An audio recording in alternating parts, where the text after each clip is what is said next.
नमस्कार। आइए आज हिमाचल प्रदेश विश्वविद्यालय द्वारा स्नातकोत्तर हिंदी में प्रवेश के लिए वर्ष 2018 में आयोजित प्रवेश परीक्षा के प्रश्न पत्र पर चर्चा करते हैं। आशा है कि भविष्य में विभिन्न प्रतियोगिताओं में भाग लेने के इच्छुक परीक्षार्थियों को इससे थोड़ा ज्ञान और मार्गदर्शन प्राप्त होगा।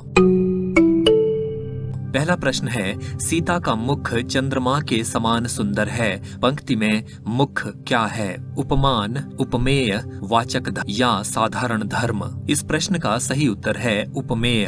उपर्युक्त वाक्य उपमा अलंकार का उदाहरण है। उपमा अलंकार के कुल 4 अंग होते हैं। पहला है उपमेय या प्रस्तुत, यानी वो वस्तु जिसकी किसी दूसरी वस्तु से तुलना की जाती है। दूसरा अंग है उपमान या अप्रस्तुत, यानी वो वस्तु जिसके साथ उपमेय की तुलना की जाती है। तीसरा अंग है साधारण धर्म, यानी वो गुण जिसके कारण उपमेय तथा उपमान में समानता दर्शाई जाती है, जैसे सुंदरता, कोमलता, उजलापन आदि। चौथा अंग है वाचक पद, यानी वो पद या शब्द जिसके द्वारा उपमेय तथा उपमान में समानता प्रतिपादित की गई हो, जैसे सम, सदृश, के समान आदि। सीता का मुख चंद्रमा के समान सुंदर है। इस वाक्य में सीता का मुख उपमेय है, चंद्रमा उपमान है, के समान वाचक पद है और सुंदर साधारण धर्म है। उपमा अलंकार के कुछ उदाहरण इस प्रकार हैं। पीपर पात सरिस मन डोला, उतर रही है संध्या सुंदरी परीसी, निर्मल तेरा नीर अमृत के सम उत्तम है, वह दीप शिखा सी शांत भाव में लीन।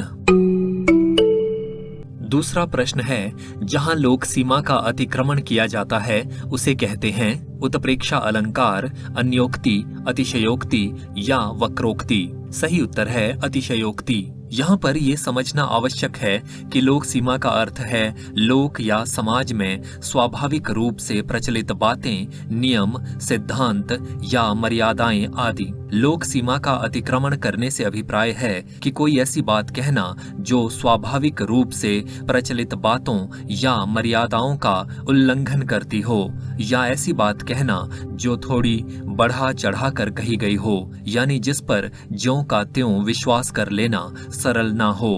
कविता में जहाँ किसी बात को थोड़ा बढ़ा चढ़ा कर कहा जाता है वहाँ अतिशयोक्ति अलंकार होता है। अतः इस प्रश्न का सही उत्तर अतिशयोक्ति है। इस अलंकार के कुछ उदाहरण इस प्रकार हैं। हनुमान की पूंछ में लगन न पाई आगी, सगरी लंका जल गई, गए निशाचर भागी। धनुष उठाया ज्यों ही उसने और चढ़ाया उस पर बाण, धरा सिंधु नभ कांपे सहसा, विकल हुए जीवों के प्राण। देख लो साकेत नगरी है यही, स्वर्ग से मिलने गगन में जा रही। तीसरा प्रश्न है, श्रुत बोध किसका ग्रंथ है? क्षेमेंद्र का, जनाश्रय का, वराह मिहिर का या कालिदास का? सही उत्तर है कालिदास का। श्रुत बोध महाकवि कालिदास की रचना मानी जाती है। ये छंद शास्त्र से संबंधित ग्रंथ है। इसमें केवल 38 छंदों का विवेचन किया गया है। कहा जाता है कि कालिदास ने अपनी पत्नी को छंद शास्त्र का ज्ञान देने के लिए इसकी रचना की थी। कालिदास के 3 नाटक हैं, अभिज्ञान शाकुंतलम, विक्रमोर्वशीयम, मालविकाग्निमित्रम। इनके 2 महाकाव्य हैं, रघुवंशम और कुमार संभवम। इनके 2 खंड काव्य हैं, मेघदूतम और ऋतुसंहारम। क्षेमेंद्र संस्कृत के महान विद्वान थे। ये कश्मीर के निवासी थे और महान विद्वान अभिनव गुप्त के शिष्य थे। इन्होंने औचित्य को काव्य की आत्मा घोषित किया। इनकी प्रसिद्ध रचनाएं औचित्य विचार चर्चा, कवि कंठाभरण, सुवृत्त तिलक आदि हैं। जनाश्रय नाम का कोई प्रसिद्ध साहित्यकार या विद्वान नहीं है जिसने श्रुतबोध की रचना की हो। वराह मिहिर प्राचीन भारत के प्रसिद्ध गणितज्ञ और खगोल शास्त्री थे। इनका प्रसिद्ध ग्रंथ पंच सिद्धांतिका है। चौथा प्रश्न है, जिसमें दोहा और रोला छंद का मिश्रण होता है तथा 6 चरण होते हैं उसे क्या कहते हैं? चौपाई, सोरठा, कुंडलिया या विषमेश? सही उत्तर है कुंडलिया। कुंडलिया दोहा और रोला के संयोग से बना छंद है। इस छंद के 6 चरण होते हैं तथा प्रत्येक चरण में 24 मात्राएं होती हैं। कुंडलिया के पहले 2 चरण दोहा तथा शेष 4 चरण रोला से बने होते हैं। रोला के प्रत्येक चरण में 24 मात्राएं होती हैं। इसमें 11वीं तथा 24वीं मात्रा पर यति यानी विराम होता है। कुंडलिया छंद का प्रारंभ जिस शब्द या शब्द समूह से होता है, छंद का अंत भी उसी शब्द या शब्द समूह से होता है। कुंडलिया का एक उदाहरण इस प्रकार है। बगला बैठा ध्यान में प्रातः जल के तीर, मानो तपसी तप करे मल के भस्म शरीर। मल के भस्म शरीर तीर जो देखी मछली, कहे मीर ग्रसी चोंच समूची फौरन निगली। फिर भी आए शरण वैर जो तज के अगला, उनके भी तू प्राण हरे रे छी छी बगला। चौपाई छंद में प्रत्येक चरण में 16 मात्राएं होती हैं। इसका उदाहरण है हरि अनंत हरि कथा अनंता, कहीं सुनहि बहु विधि सब संता। सोरठा छंद दोहे का उल्टा होता है। इसके पहले और तीसरे चरण में 11 तथा दूसरे और चौथे चरण में 13 मात्राएं होती हैं। उदाहरण के लिए जानी गौरी अनुकूल, सिय हिय हर्षु न जाई कही, मंजुल मंगल मूल बाम अंग फरकन लगे। विषमेश छंद संबंधी जानकारी उपलब्ध नहीं है। 5वां प्रश्न है, रस ब्रह्मानंद सहोदर है, ये किस उपनिषद में वर्णित है? कठोपनिषद, मांडुक्योपनिषद, तैत्तिरीयोपनिषद या इनमें से कोई नहीं? इस प्रश्न का उत्तर आंशिक रूप से तैत्तिरीयोपनिषद हो सकता है, क्योंकि उसमें रस और ब्रह्मानंद की बात कही गई है। काव्य के संदर्भ में ब्रह्मानंद का वर्णन किस ग्रंथ में आता है, इस पर थोड़े शोध की आवश्यकता है। यदि तैत्तिरीयोपनिषद में ब्रह्मानंद सहोदर का वर्णन नहीं है, तो इस प्रश्न का उत्तर इनमें से कोई नहीं भी हो सकता है।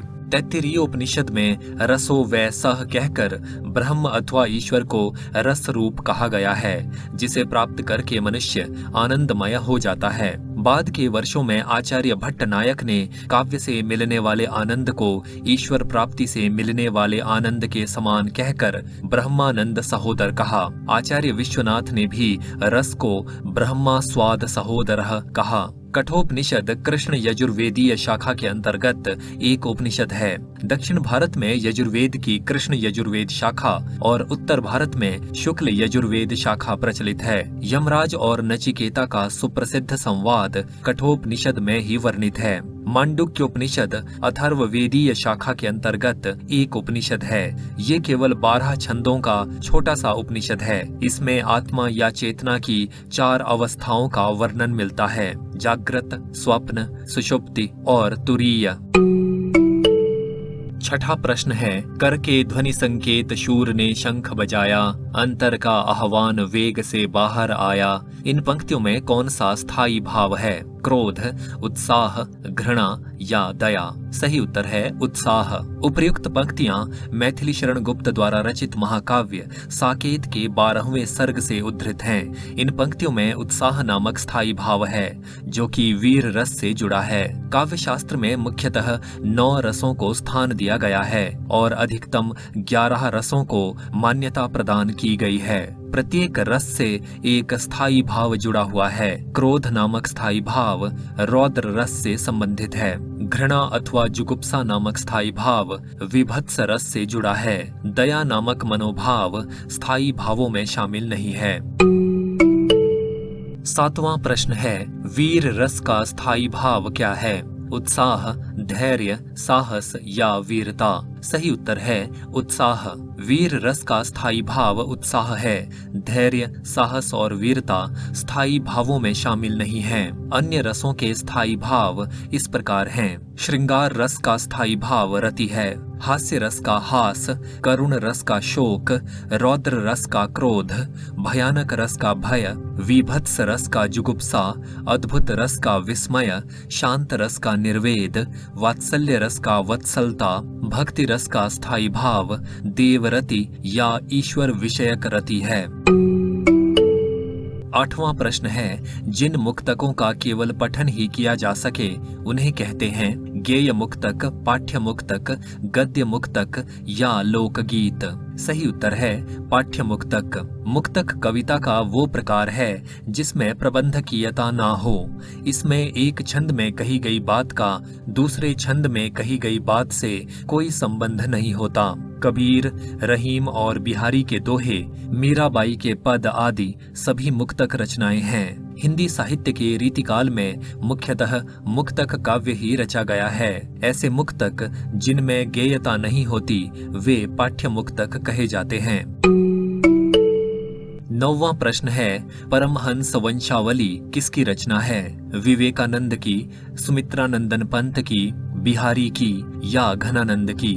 सही उत्तर है घनानंद की। परमहंस वंशावली घनानंद की रचना है जिसमें इन्होंने गुरु परंपरा का उल्लेख किया है। इनकी छोटी बड़ी 41 रचनाएं मानी जाती हैं, जिनमें प्रमुख हैं सुजान हित, कृपाकंद निबंध, वियोग बेली, इश्कलता, यमुना यश, प्रीति पावस, प्रेम पत्रिका, प्रेम सरोवर, व्रज विलास, रस वसंत, अनुभव चंद्रिका, प्रेम पद्धति, वृषभानुपुर सुषमा, गोकुल गीत, नाम माधुरी, विचार सार, दान घटा, भावना प्रकाश, कृष्ण कौमुदी, प्रिया प्रसाद, वृंदावन मुद्रा, व्रज स्वरूप, गोकुल चरित्र, प्रेम पहेली, रसना यश, गोकुल विनोद, मुरलिका मोद, मनोरथ मंजरी, छंदाष्टक, त्रिभंगी छंद, कवित्त संग्रह आदि। स्वामी विवेकानंद के गुरु रामकृष्ण परमहंस थे। विवेकानंद जी ने सन 1897 में रामकृष्ण मिशन की स्थापना की थी।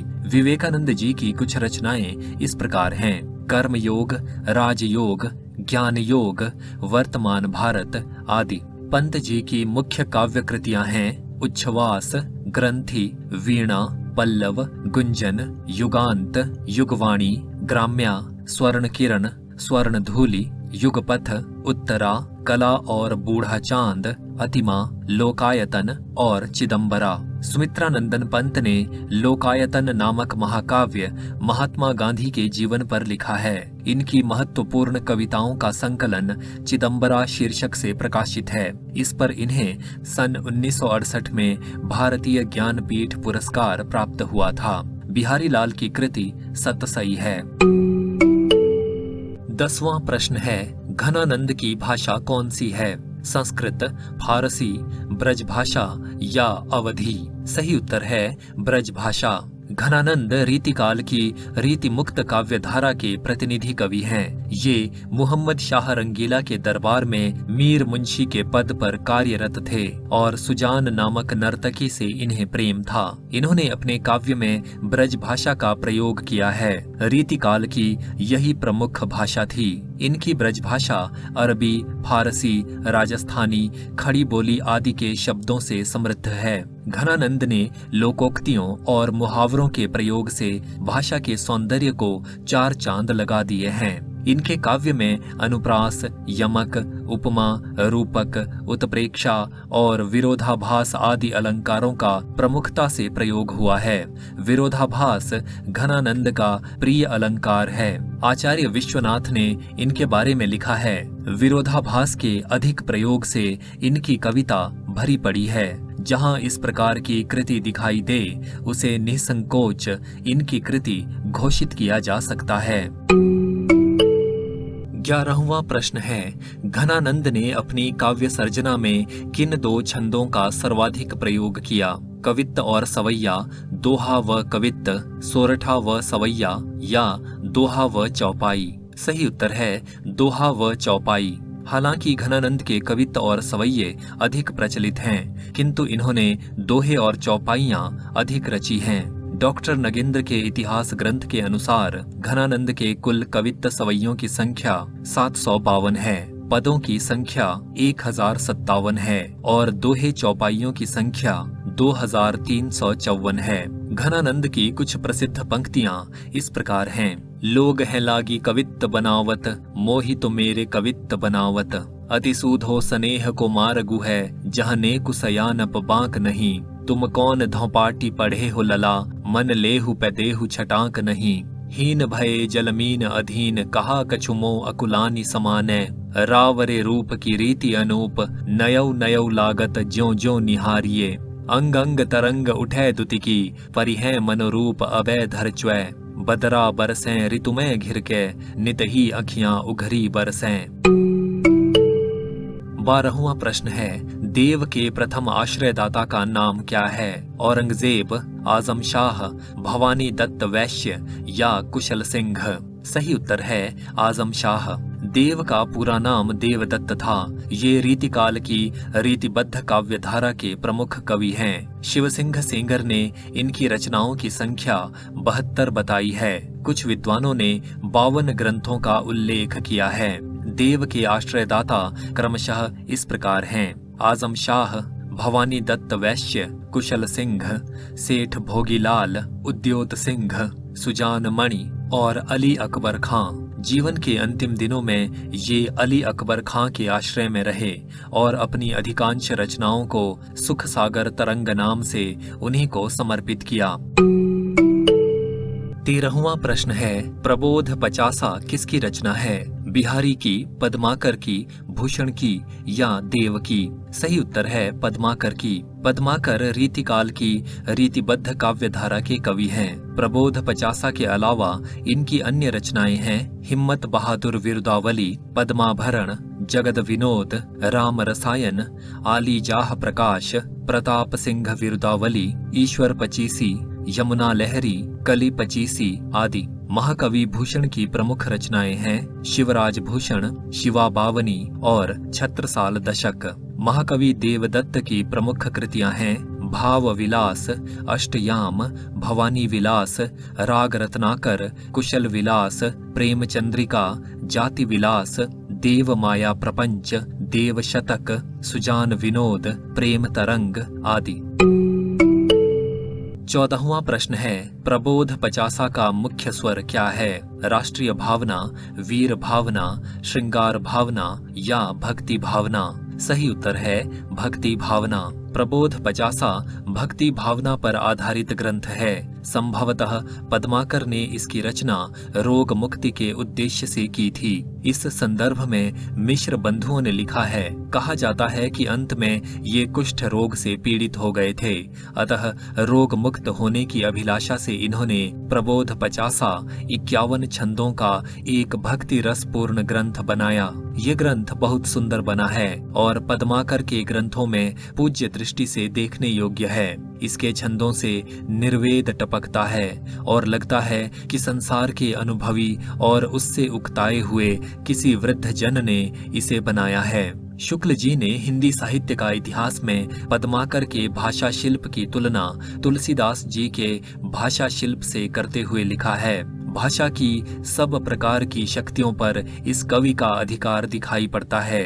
कहीं तो इनकी भाषा स्निग्ध मधुर पदावली द्वारा एक सजीव भाव भरी प्रेम मूर्ति खड़ी करती है, कहीं भाव या रस की धारा बहाती है, कहीं अनुप्रासों की मीलित झंकार उत्पन्न करती है, कहीं वीर दर्प से क्षुब्ध वाहिनी के समान अकड़ती और कड़कती हुई चलती है और कहीं प्रशांत सरोवर के समान स्थिर और गंभीर होकर मनुष्य जीवन को विश्रांति की छाया दिखाती है। सारांश ये कि इनकी भाषा में वो अनेक रूपता है जो एक बड़े कवि में होनी चाहिए। भाषा की ऐसी अनेक रूपता गोस्वामी तुलसीदास जी में दिखाई पड़ती है। 15वां प्रश्न है, गिरिधर कविराय ने किस भाषा में काव्य रचना की? अवधी, खड़ी बोली, राजस्थानी या पहाड़ी? सही उत्तर है अवधी।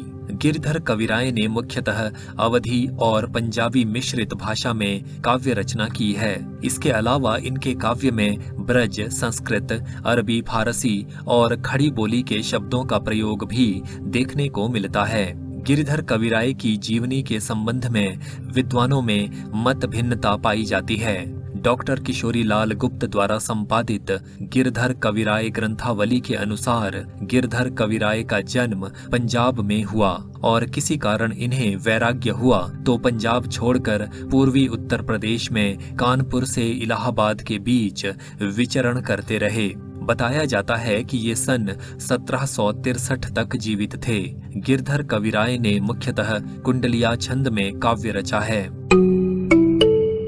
16वां प्रश्न है, स्वयंभू की प्रमुख रचना का नाम बताइए। महापुराण, पौमचर्यु, संदेश रासक या योगसार। सही उत्तर है पौमचर्यु।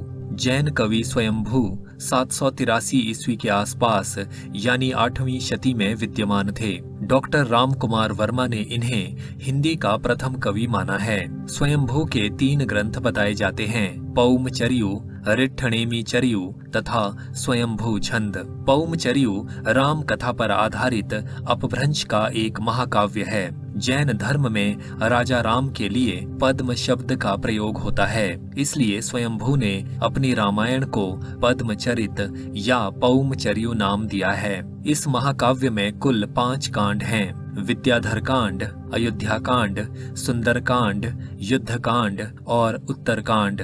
ये ग्रंथ 90 संधियों में पूर्ण होता है।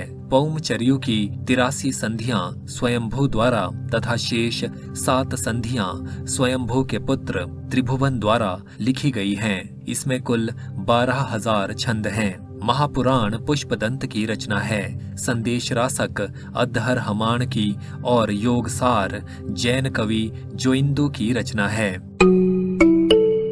17वां प्रश्न है, ढोला मारूरा दूहा रचना किस प्रकार की काव्य धारा के अंतर्गत है? जैन काव्य, लोकाश्रित काव्य, वीर रस का काव्य या राम काव्य? सही उत्तर है लोकाश्रित काव्य।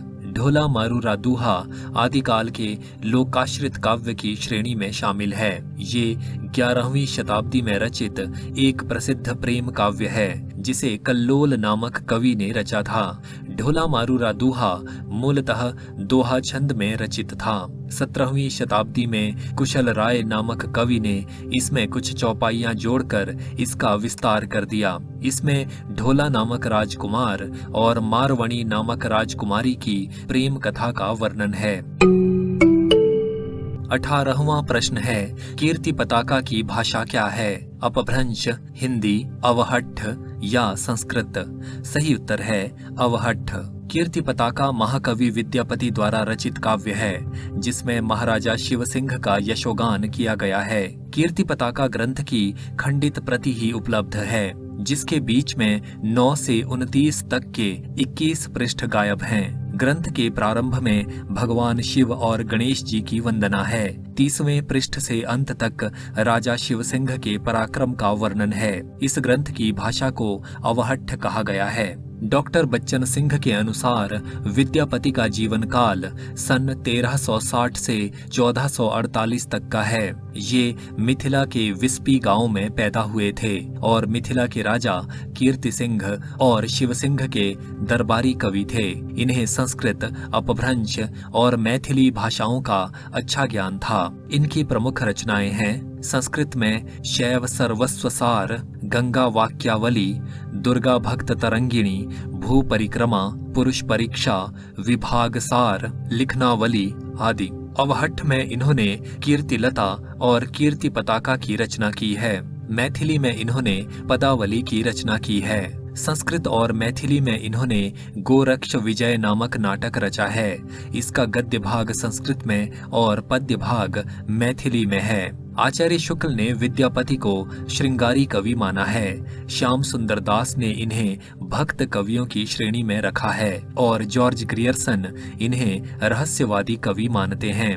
आचार्य शुक्ल ने विद्यापति के संबंध में लिखा है, आध्यात्मिक रंग के चश्मे आजकल बहुत सस्ते हो गए हैं। उन्हें चढ़ाकर जैसे कुछ लोगों ने गीत गोविंद को आध्यात्मिक संकेत बताया है, वैसे ही विद्यापति के इन पदों को भी। हजारी प्रसाद द्विवेदी ने विद्यापति को श्रृंगार रस का सिद्ध वाक कवि कहा है। सूर्यकांत त्रिपाठी निराला ने पदावली के श्रृंगारिक पदों की मादकता को नागिन की लहर कहा है। विद्यापति शैव संप्रदाय के कवि थे।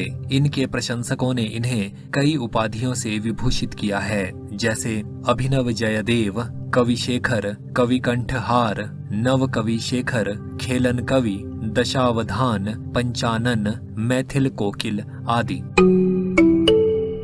19वां प्रश्न है, मधुमालती किसकी रचना है? उस्मान की, कुतुबन की, मंझन की या जायसी की? सही उत्तर है मंझन की। मंझन कृत मधुमालती का रचना काल 1545 ईस्वी माना जाता है। मंझन चुनार के निवासी थे। शत्तारी संप्रदाय के मुहम्मद गौस इनके गुरु थे। मधुमालती में कनकगिरी नगर के राजा सूरजभान के पुत्र मनोहर और महारस नगर के राजा विक्रम राय की कन्या मधुमालती की सुखांत प्रेम कहानी कही गई है। उस्मान की रचना चित्रावली है। कुतुबन की मृगावती और मलिक मोहम्मद जायसी की प्रमुख रचनाएं हैं पद्मावत, अखरावट, आखिरी कलाम। 20वां प्रश्न है, संत काव्यधारा के प्रमुख कवि हैं तुलसी, जायसी, कबीर या सूर? सही उत्तर है कबीर। संत कबीर भक्ति काल की निर्गुण भक्ति धारा की ज्ञान मार्गी शाखा के प्रतिनिधि कवि हैं। इनका जीवन काल सन 1398 से 1518 तक माना जाता है।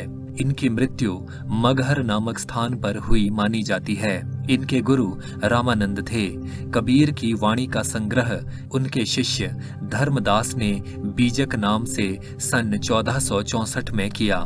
बीजक के 3 भाग किए गए हैं, साखी, सबद और रमैनी या रमैणी। तुलसीदास भक्ति काल की सगुण भक्ति धारा की राम भक्ति शाखा के कवि हैं। जायसी प्रेम मार्गी शाखा के कवि अथवा सूफी कवि हैं और सूरदास कृष्ण भक्त कवि हैं। 21वां प्रश्न है, रामचरितमानस की रचना किसने की? वाल्मीकि, तुलसीदास, कुंभनदास या तुलसीराम? सही उत्तर है तुलसीदास ने। तुलसीदास जी का जीवन काल सन 1532 से 1623 तक माना जाता है। इनके माता पिता आत्माराम दुबे और हुलसी माने जाते हैं। इनकी पत्नी का नाम रत्नावली था। नरहरयानंद इनके दीक्षा गुरु थे और शेष सनातन से इन्होंने शिक्षा प्राप्त की थी। रामचरितमानस तुलसीदास जी की रचना है। ये अवधी भाषा में रचित है। इसे दोहा चौपाई शैली में रचा गया है। रामचरितमानस की रचना में कुल 2 वर्ष 7 महीने और 26 दिन का समय लगा था। तुलसीदास जी की कुल 12 रचनाओं को प्रामाणिक माना जाता है। इनके नाम हैं वैराग्य संदीपनी, रामाज्ञा प्रश्न, राम ललानह छू, जानकी मंगल, रामचरितमानस, पार्वती मंगल, कृष्ण गीतावली, गीतावली, विनय पत्रिका, दोहावली, बरवै रामायण, कवितावली या कवितावली। आदि कवि वाल्मीकि ने संस्कृत में रामायण की रचना की है। कुंभनदास वल्लभाचार्य के शिष्य थे और अष्टछाप के कवियों में से सबसे वृद्ध थे। ये अकबर के निमंत्रण पर फतेहपुर सीकरी गए थे। इस पर अफसोस करते हुए इन्होंने लिखा था, संतन को कहा सीकरी सो काम, आवत जात पन्हैया टूटी, बिसरी गयो हरिनाम। अगला प्रश्न है, राम भक्ति काव्य धारा का प्रधान रस है वीर रस, श्रृंगार रस, शांत रस या करुण रस? सही उत्तर है शांत रस। राम का जीवन चरित्र इतना व्यापक है कि उसमें सभी रसों की योजना करने का अवसर है। परिणामतः राम काव्य में सभी 9 रसों का पूर्ण परिपाक उपलब्ध होता है। फिर भी भक्ति भावना की प्रधानता होने के कारण निर्वेद जन्य शांत रस को ही राम काव्य का प्रधान रस स्वीकार किया जा सकता है। अगला प्रश्न है, रीति सिद्धांत का प्रवर्तक कौन था?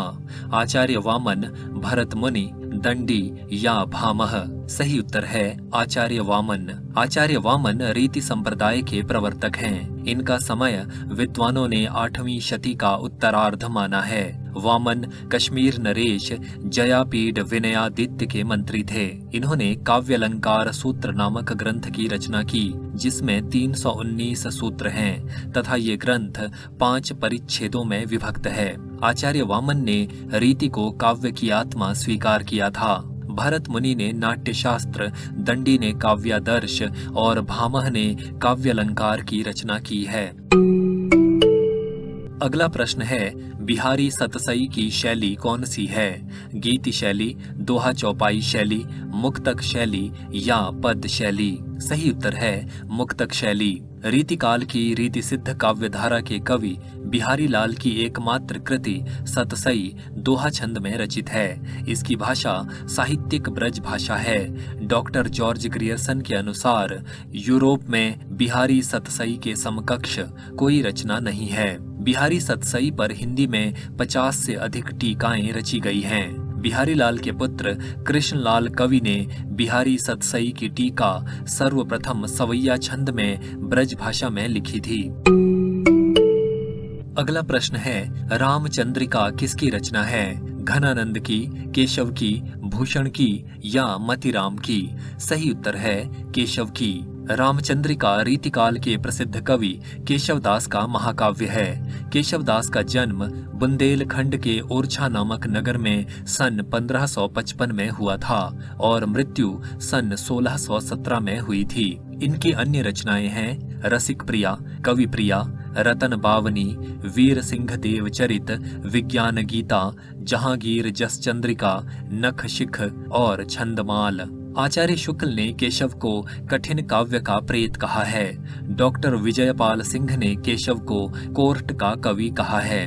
राम स्वरूप चतुर्वेदी ने केशवकृत रामचंद्रिका को छंदों का अजायब घर कहा है। महाकवि मतिराम की मुख्य रचनाएं हैं फूल मंजरी, लक्षण श्रृंगार, साहित्य सार, रसराज, ललित ललाम, सतसई, अलंकार पंचाशिका और वृत्त कौमुदी।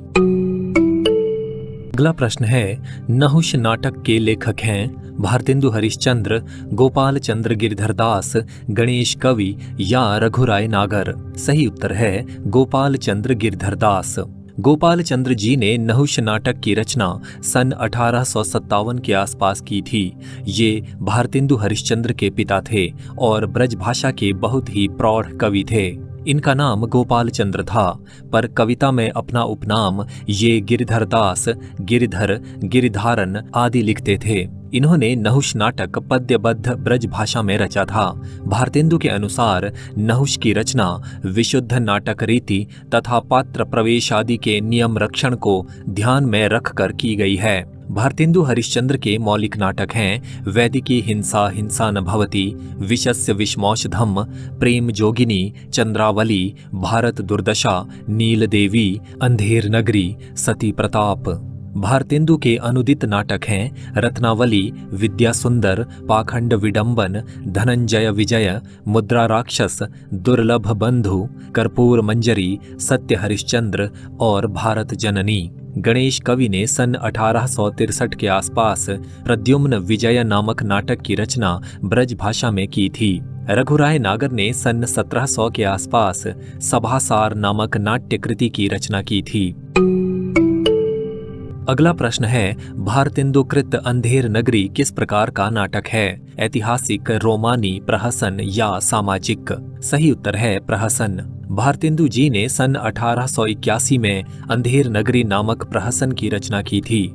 ब्रज रत्न दास ने भारतेंदु हरिश्चंद्र पुस्तक में लिखा है कि बिहार प्रांत के किसी जमींदार के अन्यायों को लक्ष्य करके उसे सुधारने के लिए तथा नेशनल थिएटर में अभिनीत किए जाने के लिए अंधेर नगरी की रचना की गई थी। इस नाट्य कृति में भारतेंदु ने एक मूर्ख राजा के अराजकतापूर्ण शासन में कमजोर न्याय व्यवस्था और भ्रष्टाचार आदि पर व्यंग्य किया है। अगला प्रश्न है, द्विवेदी युग को इस नाम से भी अभिहित किया जाता है? पुनर्जागरण काल, जागरण सुधार काल, गद्य काल या संक्रमण काल? सही उत्तर है जागरण सुधार काल।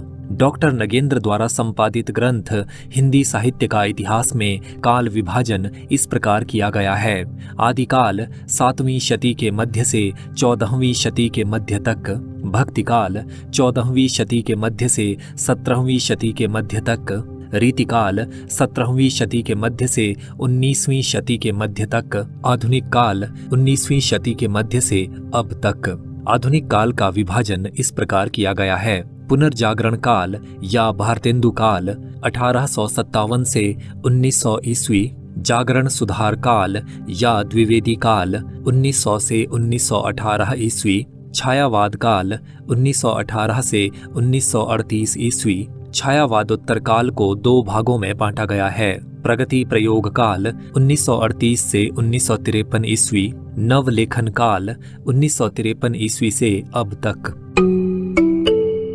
अगला प्रश्न है, छायावाद की बृहत त्रयी में किसका नाम नहीं है? प्रसाद, पंत, निराला या महादेवी वर्मा? सही उत्तर है महादेवी वर्मा। छायावाद के कवियों को दो त्रयी में विभाजित किया गया है, बृहत त्रयी और लघु त्रयी। ये विभाजन उनके रचना कर्म के आधार पर किया गया है। बृहत त्रयी में वे कवि आते हैं जिनका रचनात्मक योगदान अपेक्षाकृत अधिक है। छायावाद की बृहत त्रयी में ये कवि शामिल हैं: जयशंकर प्रसाद, इन्हें छायावाद का ब्रह्मा कहा जाता है। सुमित्रानंदन पंत, इन्हें छायावाद का विष्णु कहा जाता है। सूर्यकांत त्रिपाठी निराला, इन्हें छायावाद का महेश या रुद्र कहा जाता है। छायावाद की लघुत्रयी को वर्मात्रयी भी कहा जाता है। इसमें शामिल रचनाकार हैं महादेवी वर्मा, राम कुमार वर्मा और भगवती चरण वर्मा। अगला प्रश्न है, कवि नागार्जुन किस धारा के कवि हैं? छायावादी, प्रगतिवादी, प्रयोगवादी या नई कविता? सही उत्तर है प्रगतिवादी। नागार्जुन को प्रगतिवाद का शलाका पुरुष कहा जाता है। इनका जीवन काल 30 जून 1911 से 5 नवंबर 1998 तक है। इनका जन्म वर्तमान मधुबनी जिले के सतलखा गांव में हुआ था। ये इनका ननिहाल था। इनका पैतृक गांव वर्तमान दरभंगा जिले का तरौनी था। इनके पिता का नाम गोकुल मिश्र और माता का नाम उमा देवी था। नागार्जुन का मूल नाम वैद्यनाथ मिश्र था। बाद के वर्षों में ये संस्कृत और मैथिली में यात्री नाम से कविताएं लिखते थे। नागार्जुन की खड़ी बोली में सर्वप्रथम प्रकाशित रचना राम के प्रति है, जो सन 1935 में लाहौर से निकलने वाली साप्ताहिक पत्रिका विश्व बंधु में छपी थी। नागार्जुन की प्रमुख काव्य कृतियां इस प्रकार हैं: युगधारा 1953, सतरंगे पंखों वाली 1959, प्यासी पथराई आंखें 1962, भस्मांकुर 1971, तालाब की मछलियां 1975, खिचड़ी विप्लव देखा हमने 1980, तुमने कहा था 1980, हजार हजार बाहों वाली 1981, पुरानी जूतियों का कोरस 1983 में प्रकाशित आदि। नागार्जुन कृत भस्मांकुर एक खंड काव्य है जो बरवै छंद में है। नागार्जुन ने मैथिली भाषा में पत्रहीन नग्न गाछ शीर्षक से काव्य संग्रह रचा। इसमें 52 कविताएं संकलित हैं। इस कृति पर इन्हें सन 1968 में साहित्य अकादमी पुरस्कार प्राप्त हुआ। डॉक्टर बच्चन सिंह ने नागार्जुन की कविताओं को नुक्कड़ कविता की संज्ञा दी है। नागार्जुन को राजनीतिक कवि के रूप में भी जाना जाता है। इनकी कुछ प्रसिद्ध कविताएं हैं: बादल को घिरते देखा है, पाषाणी, सिंदूर तिलकित भाल, तुम्हारी दंतुरित मुस्कान, 5 पूत भारत माता के, कालिदास, हरिजन गाथा, अकाल और उसके बाद आदि। अगला प्रश्न है, अरि ओ करुणा प्रभामय रचना किस कवि की है? मुक्तिबोध, अज्ञेय, नेमिचंद्र जैन या गिरजा कुमार माथुर? सही उत्तर है अज्ञेय। अरि ओ करुणा प्रभामय नामक काव्य संग्रह का प्रकाशन 1959 में हुआ था। इसमें अज्ञेय जी की सन 1956 से 1958 के बीच रचित कविताएं संकलित हैं। इसमें संकलित प्रसिद्ध कविताएं हैं: नया कवि, आत्मस्वीकार, पूनों की सांझ, सोन मछली, साम्राज्ञी का नैवेद्य दान, मैंने देखा एक बूंद, चांदनी चुपचाप, हिरोशिमा, टेर रहा सागर आदि। मुक्तिबोध की 2 काव्य कृतियां प्रकाशित हैं। चांद का मुंह टेढ़ा है सन 1964 में प्रकाशित और भूरी भूरी खाक धूल सन 1980 में प्रकाशित। मुक्तिबोध की चर्चित कविताएं हैं: अंधेरे में, ब्रह्म राक्षस, अंतःकरण का आयतन, भूल गलती, दिमागी गुहंधकार का ओरंग उटांग, मुझे कदम कदम पर, एक स्वप्न कथा आदि। गिरजा कुमार माथुर के काव्य संग्रह हैं: मंजीर 1941 में प्रकाशित, नाश और निर्माण, धूप के धान, शिलापंख चमकीले, छाया मत छूना, भीतरी नदी की यात्रा, अभी कुछ और, साक्षी रहे वर्तमान, पृथ्वी कल्प आदि। नेमिचंद्र जैन के काव्य संग्रह हैं: अचानक हम फिर और एकांत। अगला प्रश्न है, धर्मवीर भारती का जन्म कब और कहाँ हुआ? 1926 इलाहाबाद में, 1928 इलाहाबाद में, 1926 अहमदाबाद में या 1926 बंबई में? सही उत्तर है 1926 इलाहाबाद में। धर्मवीर भारती 25 दिसंबर 1926 को इलाहाबाद में जन्मे थे और इनका देहांत 4 सितंबर 1997 को हुआ था। ये आधुनिक हिंदी साहित्य के प्रमुख लेखक, कवि, नाटककार और सामाजिक विचारक थे। इनकी प्रमुख काव्य कृतियां हैं ठंडा लोहा, 7 गीत वर्ष, कनुप्रिया, सपना अभी भी, आद्यंत और देशांतर। इनके उपन्यास हैं गुनाहों का देवता, सूरज का 7वां घोड़ा, 11 सपनों का देश, प्रारंभ व समापन। अंधा युग इनका काव्य नाटक है जो महाभारत युद्ध की पृष्ठभूमि पर आधारित है। इसका प्रकाशन सन 1955 में हुआ था। अगला प्रश्न है, प्रेमाश्रु वर्षण किसकी कविता है? सूरदास की, तुलसीदास की, नंददास की या भारतेंदु हरिश्चंद्र की? सही उत्तर है भारतेंदु हरिश्चंद्र की।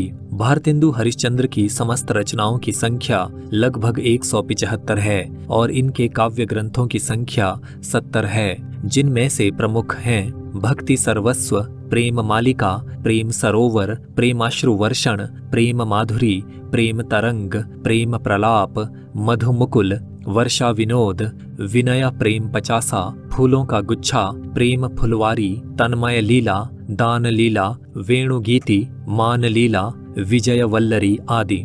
सूरदास जी की प्रमुख रचनाएं हैं सूरसागर, सूरसारावली और साहित्य लहरी। नंददास विट्ठलनाथ जी के शिष्य थे और अष्टछाप के कवियों में से एक थे। इनकी प्रसिद्ध रचनाएं हैं रास पंचाध्यायी, सिद्धांत पंचाध्यायी, अनेकार्थ मंजरी, मान मंजरी, रूप मंजरी, रस मंजरी, विरह मंजरी, भंवर गीत, रुक्मिणी मंगल, सुदामा चरित आदि। अगला प्रश्न है, भारतेंदु हरिश्चंद्र का जन्म कब हुआ था? 1851 में, 1850 में, 1849 में या 1860 में? सही उत्तर है 1850 में। भारतेंदु हरिश्चंद्र का जन्म 9 सितंबर 1850 को वाराणसी में हुआ था और इनकी मृत्यु 6 जनवरी 1885 को हुई थी। भारतेंदु जी ने दशरथ विलाप और फूलों का गुच्छा नामक रचनाएं ब्रज भाषा के स्थान पर खड़ी बोली में रची हैं। भारतेंदु रसा उपनाम से उर्दू में गजलें भी रचा करते थे। अगला प्रश्न है, प्रिय प्रवास के रचयिता कौन हैं? नंददास, भारतेंदु, अयोध्या सिंह उपाध्याय हरिऔध या कुंभनदास? सही उत्तर है अयोध्या सिंह उपाध्याय हरिऔध। हरिऔध जी द्विवेदी युग के प्रसिद्ध साहित्यकार हैं। प्रिय प्रवास इनका महाकाव्य है जिसका प्रकाशन सन 1914 में हुआ था। इसमें कुल 17 सर्ग हैं। ये खड़ी बोली हिंदी का प्रथम महाकाव्य माना जाता है। ये काव्य संस्कृत के वर्ण वृत्तों में रचा गया है। हरिऔध जी को इस कृति पर मंगला प्रसाद पारितोषिक प्रदान किया गया था। हरिऔध जी के अन्य प्रमुख काव्य ग्रंथ निम्नांकित हैं: कृष्ण शतक, रसिक रहस्य, प्रेमांबु वारिधि, प्रेम प्रपंच, प्रेमांबु प्रवाह, चोखे चौपदे, चुभते चौपदे, फूल पत्ते, कल्पलता, ग्राम गीत, हरिऔध सतसई आदि। हरिऔध जी को डॉक्टर गणपति चंद्रगुप्त ने आधुनिक काल का सूरदास कहा है। अगला प्रश्न है, ठेठ हिंदी का ठाठ किसकी रचना है? अयोध्या सिंह उपाध्याय हरिऔध, श्रीधर पाठक, भारतेंदु हरिश्चंद्र या धर्मवीर भारती? सही उत्तर है अयोध्या सिंह उपाध्याय हरिऔध। हरिऔध जी ने 2 उपन्यासों की रचना की है। ठेठ हिंदी का ठाठ जिसका प्रकाशन 1899 में हुआ और अधखिला फूल जिसका प्रकाशन सन 1907 में हुआ। ठेठ हिंदी का ठाठ उपन्यास को मुहावरों की पाठ्यपुस्तक भी कहा जाता है। धर्मवीर भारती के प्रसिद्ध उपन्यास हैं गुनाहों का देवता जो सन 1949 में प्रकाशित हुआ। इसमें चंदर और सुधा के किशोर भावुक प्रेम की करुण कहानी कही गई है। सूरज का 7वां घोड़ा उपन्यास का प्रकाशन सन 1952 में हुआ था। इसमें नगरीय निम्न मध्य वर्ग के कटु यथार्थ का चित्रण किया गया है।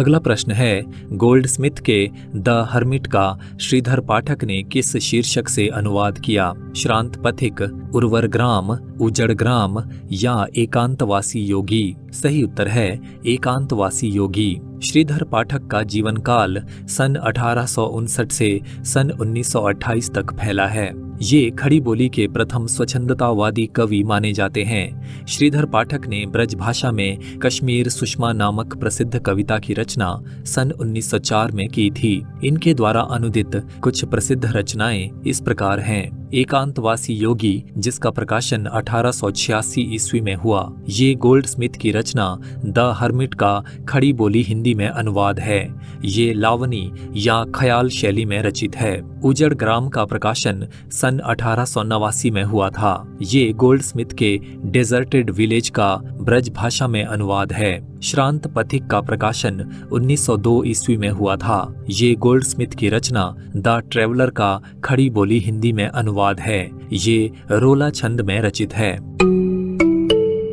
अगला प्रश्न है, मैथिली शरण गुप्त की प्रथम काव्य कृति कौन सी थी? रंग में भंग, यशोधरा, जयद्रथ वध या किसान? सही उत्तर है रंग में भंग। मैथिली शरण गुप्त का जन्म चिरगांव झांसी में 3 अगस्त सन 1886 को हुआ था। इनके पिता राम शरण दास थे। गुप्त जी की प्रथम कविता हेमंत सन 1905 में रची गई थी और इनका प्रथम काव्य संग्रह रंग में भंग सन 1909 में प्रकाशित हुआ था। भारत भारती गुप्त जी की अन्य प्रसिद्ध रचना है। साकेत इनका महाकाव्य है जो सन 1931 में प्रकाशित हुआ। साकेत शब्द मूलतः पाली भाषा का शब्द है जिसका अर्थ अयोध्या है। साकेत में 12 सर्ग हैं।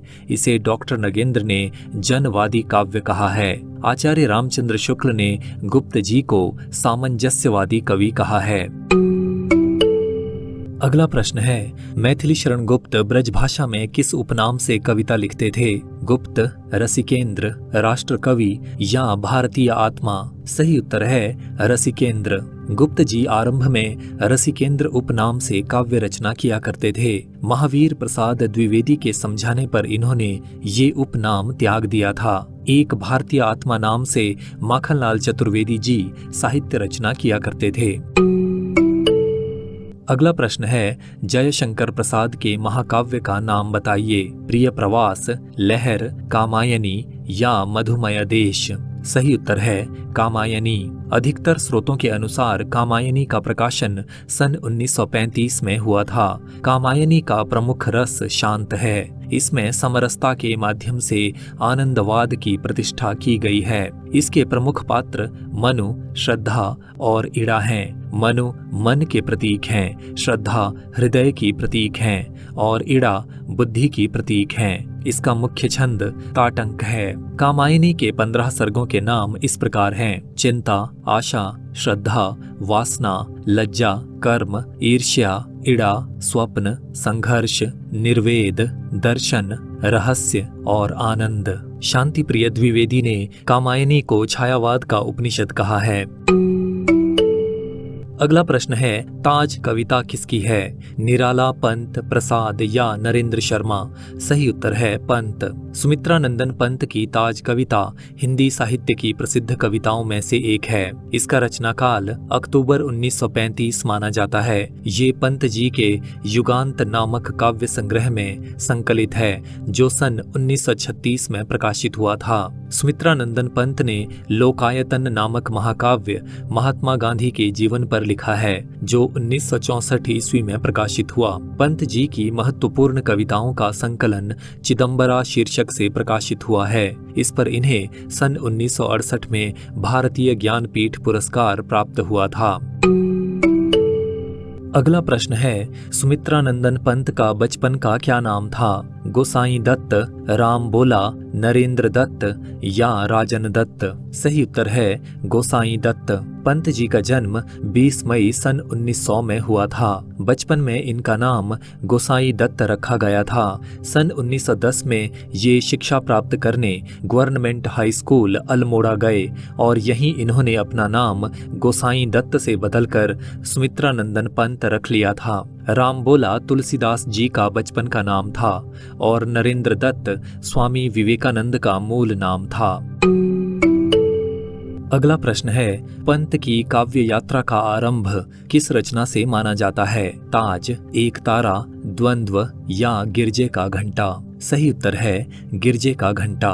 पंत जी की सबसे पहली कविता गिरजे का घंटा सन 1916 में रचित बताई जाती है। पंत जी ने स्वयं लिखा है कि हमारे घर के ऊपर एक गिरजाघर था जहां प्रत्येक रविवार को सुबह शाम घंटा बजा करता था। ये अल्मोड़े की बात है और जैसा कि पहाड़ी प्रदेशों में प्रायः हुआ करता है, हमारा घर नीचे घाटी में था और गिरजाघर ऊपर सड़क के किनारे। गिरजे के घंटे की ध्वनि मुझे अत्यंत मधुर तथा मोहक प्रतीत होती थी। गिरजे के घंटे पर मैंने प्रायः रविवार के दिन अनेक छंदों में अनेक कविताएं लिखी हैं, जिन्हें प्रयत्न करने पर भी अब मैं स्मरण नहीं कर पा रहा हूँ। उन सब रचनाओं में प्रायः यही आशय रहता था कि हम लोग बेखबर सोए हुए हैं। ये दुनिया एक मोह निद्रा है जिसमें हम स्वप्नों की मोहक गलियों में भटक रहे हैं। गिरजे का घंटा अपने शांत मधुर आह्वान से हमें जगाने की चेष्टा कर रहा है और हमें प्रभु के मंदिर की ओर बुला रहा है, जहां दुनिया की मोह निशा का उज्जवल प्रभात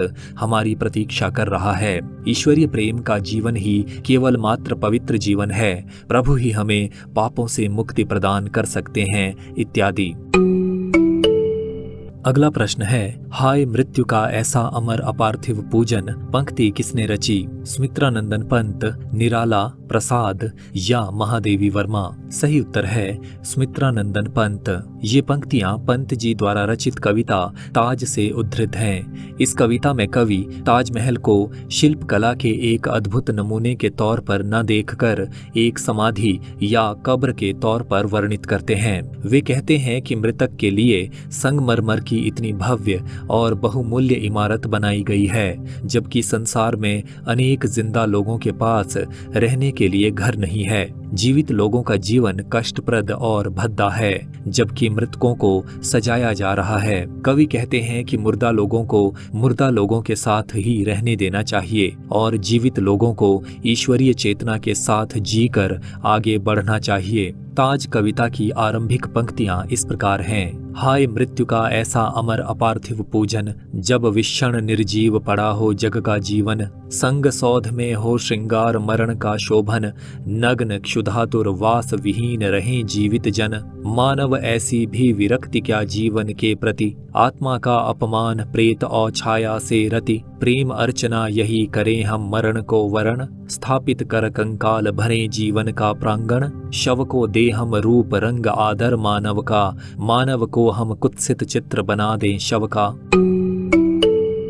अगला प्रश्न है, निराला का जन्म कब हुआ? सन 1897 में, सन 1890 में, सन 1900 में या सन 1902 में? सही उत्तर है सन 1897 में। सूर्यकांत त्रिपाठी निराला का जन्म बंगाल के महिषादल में 21 फरवरी सन 1897 को हुआ माना जाता है। इनके जन्म वर्ष के रूप में सन 1896 और सन 1899 की भी चर्चा होती है।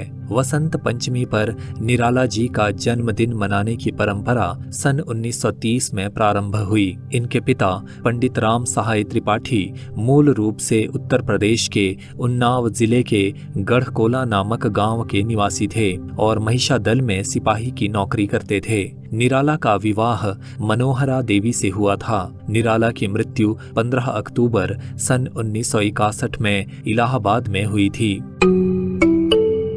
अगला प्रश्न है, निराला का प्रथम काव्य संग्रह कौन सा है? तुलसीदास, सरोज स्मृति, परिमल या अनामिका? सही उत्तर है अनामिका। निराला का प्रथम काव्य संग्रह अनामिका नाम से सन 1923 में प्रकाशित हुआ था। सन 1938 में अनामिका नाम से ही इनका एक और काव्य संग्रह प्रकाशित हुआ था, जिसमें सरोज स्मृति और राम की शक्ति पूजा जैसी प्रसिद्ध कविताएं संकलित हैं। निराला के परिमल नामक काव्य संग्रह का प्रकाशन कुछ खोजकर्ताओं के अनुसार सन 1929 में और कुछ के अनुसार सन 1930 में हुआ था और तुलसीदास नामक काव्य कृति का प्रकाशन सन 1938 में हुआ था। अगला प्रश्न है, जमींदार का दृष्टांत कहानी किस धर्म के प्रचार प्रसार के लिए लिखी गई है? हिंदू धर्म, ईसाई धर्म, जैन धर्म या इनमें से कोई नहीं? सही उत्तर है ईसाई धर्म। रेवरेंड जे न्यूटन की कहानी जमींदार का दृष्टांत ईसाई धर्म के प्रचार के लिए रची गई थी। इस कहानी के लेखक को अमेरिकी पादरी बताया जाता है। इसका रचनाकाल सन 1871 अथवा 1872 माना जाता है। भवदेव पांडेय इस कहानी को किसी अंग्रेजी कहानी का अनुवाद मानते हैं। उनके अनुसार किसी अमेरिकी पादरी द्वारा इस प्रकार की भाषा नहीं लिखी जा सकती। अगला प्रश्न है, जयशंकर प्रसाद की पहली कहानी कौन सी है? ग्राम, ग्रामवासिनी, ग्राम्या या कानों में कंगना? सही उत्तर है ग्राम। जयशंकर प्रसाद की प्रथम कहानी सन 1911 में ग्राम शीर्षक से इंदु पत्रिका में प्रकाशित हुई थी। जयशंकर प्रसाद के कहानी संग्रह हैं 1912 में प्रकाशित छाया, 1926 में प्रकाशित प्रतिध्वनि, 1928 में प्रकाशित आकाशदीप, 1931 में प्रकाशित आंधी और 1936 में प्रकाशित इंद्रजाल। प्रसाद जी की चर्चित कहानियां इस प्रकार हैं: पत्थर की पुकार, देवदासी, ममता, खंडहर की लिपि, घीसू, चूड़ीवाली, सालवती, मधुआ, नूरी, पुरस्कार, गुंडा, छोटा जादूगर आदि। छाया प्रसाद जी का पहला कहानी संग्रह होने के साथ ही हिंदी का भी पहला कहानी संग्रह है। जयशंकर प्रसाद की अंतिम कहानी सालवती को माना जाता है। कानों में कंगना कहानी राजा राधिका रमन प्रसाद सिंह की कहानी है, जो सन 1913 में इंदु में प्रकाशित हुई थी। अगला प्रश्न है, उसने कहा था कहानी का प्रकाशन वर्ष क्या है? सन 1911, सन 1915, सन 1917 या सन 1918? सही उत्तर है सन 1915। चंद्रधर शर्मा गुलेरी ने कुल 3 कहानियां लिखी हैं। डॉक्टर गोपाल राय ने इनका कालक्रम इस प्रकार बताया है: सुखमय जीवन 1911 में भारत मित्र में प्रकाशित, बुद्धू का कांटा सन 1914 में रचित, उसने कहा था 1915 में सरस्वती में प्रकाशित, उसने कहा था प्रथम विश्व युद्ध की पृष्ठभूमि पर लिखी गई कहानी है। ये फ्लैशबैक या पूर्व दीप्ति पद्धति पर लिखी गई हिंदी की पहली कहानी है। 50वां प्रश्न है, सहज कहानी के प्रवर्तक कौन हैं? ज्ञान रंजन, अमृत राय, श्रीकांत वर्मा या कृष्ण बलदेव कैद? सही उत्तर है अमृत राय। अमृत राय ने सहज कहानी आंदोलन नई कहानियां पत्रिका के माध्यम से सन 1968 में आरंभ किया था। सहज कहानी के संबंध में अमृत राय ने लिखा है, कहानी का लक्ष्य अपने कहानीपन को ना खोकर जीवन की प्रस्तुति सहज रूप में करते हुए जीवन के कटु सत्यों और व्यवस्था की भ्रष्टता को उजागर करना है। अमृत राय महान कहानीकार और उपन्यासकार मुंशी प्रेमचंद के सुपुत्र थे। इनका विवाह सुभद्रा कुमारी चौहान की बेटी सुधा चौहान से हुआ था। अमृत राय ने प्रेमचंद कलम का सिपाही नाम से प्रेमचंद जी की जीवनी लिखी है। इस कृति पर इन्हें सन 1963 में साहित्य अकादमी पुरस्कार प्रदान किया गया था। अगला प्रश्न है, सक्रिय कहानी आंदोलन के प्रणेता माने जाते हैं राकेश वत्स, नमिता सिंह, प्रदीप मांडव या मोहन राकेश? इस प्रश्न का सही उत्तर है राकेश वत्स। सक्रिय कहानी आंदोलन सन 1962 में राकेश वत्स द्वारा मंच पत्रिका के माध्यम से शुरू किया गया। राकेश जी का कहना है कि कहानीकारों को समस्याओं का निष्क्रिय प्रस्तुतिकरण नहीं करना चाहिए, बल्कि उनसे लड़ने का हौसला भी पाठकों को देना चाहिए। राकेश वत्स की कुछ कहानियां इस दौर में प्रसिद्ध हुईं, जैसे हमें अपनी लड़ाई खुद लड़नी है और एक न एक दिन। राकेश वत्स ने लिखा है, सक्रिय कहानी का सीधा और स्पष्ट मतलब है कि चेतनात्मक ऊर्जा और जीवंतता की कहानी। अगला प्रश्न है, गुलेरी कृत सुखमय जीवन कहानी किस शैली में लिखी गई है? आत्मकथात्मक, पत्रात्मक, संवाद या इनमें से कोई नहीं? इसका सही उत्तर है आत्मकथात्मक। सुखमय जीवन कहानी आत्मकथात्मक शैली में लिखी गई कहानी है। कहानी का मुख्य पात्र जयदेव शरण वर्मा, जो कि सुखमय जीवन नामक पुस्तक का रचयिता है, आप बीती सुनाते हुए अपनी प्रेम कहानी का वर्णन करता है। इस कहानी के अन्य पात्र हैं कमला, गुलाब राय वर्मा और उनकी पत्नी। सुखमय जीवन कहानी सन 1911 में भारत मित्र पत्रिका में प्रकाशित हुई थी। अगला प्रश्न है, गुलेरी जी ने काशी नागरी प्रचारिणी पत्रिका का संपादन कब से कब तक किया? सन 1900 से 1904 तक, या सन 1911 से 1915 तक, या सन 1916 से 1919 तक, या सन 1920 से 1922 तक? सही उत्तर है सन 1920 से 1922 तक।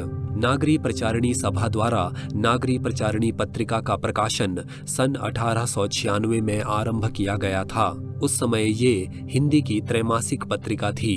सन 1907 में ये मासिक पत्रिका में परिवर्तित कर दी गई। गुलेरी जी ने सन 1920 से 1922 तक इस पत्रिका का संपादन किया था। अगला प्रश्न है, मधुआ कहानी के रचयिता कौन हैं? चंद्रधर शर्मा गुलेरी, प्रेमचंद, जयशंकर प्रसाद या यशपाल? सही उत्तर है जयशंकर प्रसाद। मधुआ कहानी जयशंकर प्रसाद के कहानी संग्रह आंधी में संकलित है। आंधी प्रसाद जी का चौथा कहानी संग्रह है, जिसका प्रकाशन सन 1931 में हुआ था। इसमें संकलित कहानियों की कुल संख्या 11 है, जिनके नाम इस प्रकार हैं: आंधी, मधुआ, दासी, घेसु, बेड़ी, व्रतभंग, ग्राम गीत, विजया, अमिट स्मृति, नीरा और पुरस्कार। अगला प्रश्न है, जयशंकर प्रसाद की मृत्यु कब हुई? 1936 ईस्वी में, 1937 ईस्वी में, 1938 ईस्वी में या 1939 ईस्वी में? सही उत्तर है सन 1937 ईस्वी में। जयशंकर प्रसाद का जन्म 30 जनवरी 1889 में और मृत्यु 15 नवंबर 1937 में हुई थी। ये हिंदी के प्रसिद्ध छायावादी कवि, नाटककार, कहानीकार, उपन्यासकार तथा निबंध लेखक हैं। प्रसाद जी के पिता का नाम देवी प्रसाद था और माता का नाम मुन्नी देवी था। कहा जाता है कि जयशंकर प्रसाद की प्रथम कविता सावन पंचक सन 1906 में भारतेंदु पत्रिका में कलाधर उपनाम से प्रकाशित हुई थी और इनकी प्रथम छायावादी कविता प्रथम प्रभात सन 1918 में प्रकाशित हुई, जो झरना में संकलित है। खड़ी बोली में जयशंकर प्रसाद का प्रथम काव्य संग्रह कानन कुसुम है। जयशंकर प्रसाद कृत आंसू 133 छंदों का विरह प्रधान स्मृति काव्य है। इसे हिंदी का मेघदूत कहा जाता है। अगला प्रश्न है, यशपाल का जन्म कहाँ हुआ? पंजाब, हरियाणा, हिमाचल प्रदेश या दिल्ली? सही उत्तर है पंजाब। यशपाल जी का जन्म 3 दिसंबर सन 1903 में पंजाब की फिरोजपुर छावनी में एक खत्री परिवार में हुआ था। इनके पिता हीरालाल एवं माता प्रेमा देवी आर्य समाजी थे। यशपाल के पूर्वज हिमाचल के कांगड़ा जिले से संबंध रखते थे। यशपाल की मृत्यु 26 दिसंबर सन 1976 को हुई थी। यशपाल जी के प्रमुख उपन्यास हैं दादा कॉमरेड, देशद्रोही, दिव्या, पार्टी कॉमरेड, मनुष्य के रूप, अमिता, झूठा सच, 12 घंटे, अप्सरा का श्राप, तेरी मेरी उसकी बात आदि। इनके कहानी संग्रह हैं पिंजरे की उड़ान, ज्ञानदान, अभिशप्त, तर्क का तूफान, भस्मावृत चिनगारी, वो दुनिया, फूलों का कुर्ता, धर्म युद्ध, उत्तराधिकारी, चित्र का शीर्षक, उत्तमी की माँ, तुमने क्यों कहा था मैं सुंदर हूँ, सच बोलने की भूल, भूख के 3 दिन आदि। अगला प्रश्न है, अप्सरा का श्राप उपन्यास के रचनाकार कौन है? जैनेन्द्र कुमार, यशपाल, मोहन राकेश या निर्मल वर्मा? सही उत्तर है यशपाल। अप्सरा का श्राप यशपाल जी का एक ऐतिहासिक पौराणिक उपन्यास है। इसका प्रकाशन सन 1965 में हुआ था। जैनेन्द्र हिंदी के मनोविश्लेषणवादी उपन्यासकार हैं। इनके प्रमुख उपन्यास हैं परख, सुनीता, त्यागपत्र, कल्याणी, सुखदा, विवर्त, व्यतीत, जयवर्धन, मुक्तिबोध, अनंतर, अनाम स्वामी आदि। मोहन राकेश के उपन्यास हैं अंधेरे बंद कमरे, न आने वाला कल और अंतराल। अगला प्रश्न है, अंडे के छिलके किस विधा की रचना है? नाटक, निबंध, एकांकी या यात्रा संस्मरण? सही उत्तर है एकांकी। अंडे के छिलके मोहन राकेश द्वारा रचित एकांकी है। मोहन राकेश ने इस एकांकी में एक संयुक्त परिवार की विभिन्न रुचियों को बारीकी से उभारा है। एकांकी में अम्मा, माधव, राधा, वीणा, गोपाल और श्याम कुल 6 पात्र हैं। सभी पात्र एक दूसरे से छिपकर अपने शौक पूरे करते हैं, लेकिन एक दूसरे की भावनाओं को समझते भी हैं। मोहन राकेश के अन्य एकांकी हैं सिपाही की माँ, प्यालियां टूटती हैं और बहुत बड़ा सवाल। हिंदी साहित्य में जयशंकर प्रसाद द्वारा सन 1930 में रचित एक घूंट को आधुनिक ढंग का पहला एकांकी माना जाता है। डॉक्टर राम कुमार वर्मा ने हिंदी में सर्वप्रथम पश्चिमी नाट्य विधान को ध्यान में रखकर बादल की मृत्यु नामक एकांकी की रचना सन 1930 में की थी। रामनाथ सुमन ने राम कुमार वर्मा को हिंदी एकांकी का जन्मदाता माना है। अगला प्रश्न है, मिस पॉल कहानी के लेखक हैं जैनेन्द्र कुमार, अज्ञेय, मोहन राकेश या निर्मल वर्मा। सही उत्तर है मोहन राकेश। मोहन राकेश के कहानी संग्रह है इंसान के खंडहर, नए बादल, जानवर और जानवर, एक और जिंदगी, फौलाद का आकाश। इनकी प्रसिद्ध कहानियां हैं मलबे का मालिक, आर्द्रा, सेफ्टी पिन, जख्म आदि। जैनेन्द्र की प्रसिद्ध कहानियां हैं स्पर्धा, पत्नी, एक कैदी, अपना अपना भाग्य, बाहुबली, लाल सरोवर, मास्टर जी, भाभी, पाजेब आदि। अज्ञेय की प्रसिद्ध कहानियां हैं गैंग्रीन, मेजर चौधरी, कवि प्रिया, रमनते तत्र देवता, नारंगियां, पठार का धीरज, पुरुष का भाग्य आदि। निर्मल वर्मा की चर्चित कहानियां हैं परिंदे, दहलीज, लवर्स, पिक्चर पोस्टकार्ड, पिता का प्रेमी आदि। अगला प्रश्न है, फणीश्वर नाथ रेणु का जन्म कब हुआ? सन 1920 ईस्वी में, सन 1921 ईस्वी में, सन 1922 ईस्वी में या सन 1924 ईस्वी में? सही उत्तर है सन 1921 ईस्वी में। फणीश्वर नाथ रेणु का जन्म 4 मार्च सन 1921 में बिहार के पूर्णिया जिले के औराही हिंगना नामक स्थान पर हुआ था। इनकी मृत्यु 11 अप्रैल सन 1977 में हुई थी। इनके उपन्यास है मैला आंचल, जिसका प्रकाशन सन 1954 में हुआ, परती परिकथा, दीर्घ तपा, जुलूस, कितने चौराहे, पलटू बाबू रोड, राम रतन राय इनका अपूर्ण उपन्यास है। इनके कहानी संग्रह हैं ठुमरी, आदिम रात्रि की महक, अग्निखोर, एक श्रावणी दोपहर की धूप और अच्छे आदमी। अगला प्रश्न है, तीसरी कसम फिल्म किस कहानी पर आधारित है? मारे गए गुलफाम, अग्निखोर, अच्छे आदमी या ठुमरी? सही उत्तर है मारे गए गुलफाम। तीसरी कसम फिल्म सन 1966 में प्रदर्शित हुई थी।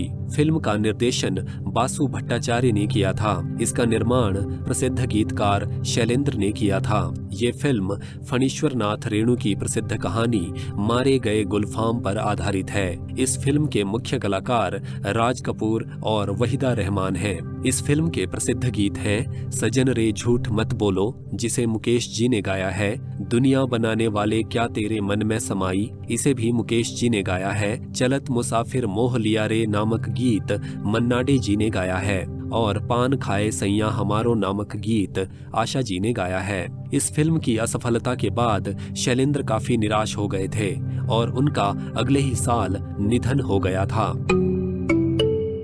अगला प्रश्न है, भारतीय उच्च अध्ययन संस्थान कहाँ स्थित है?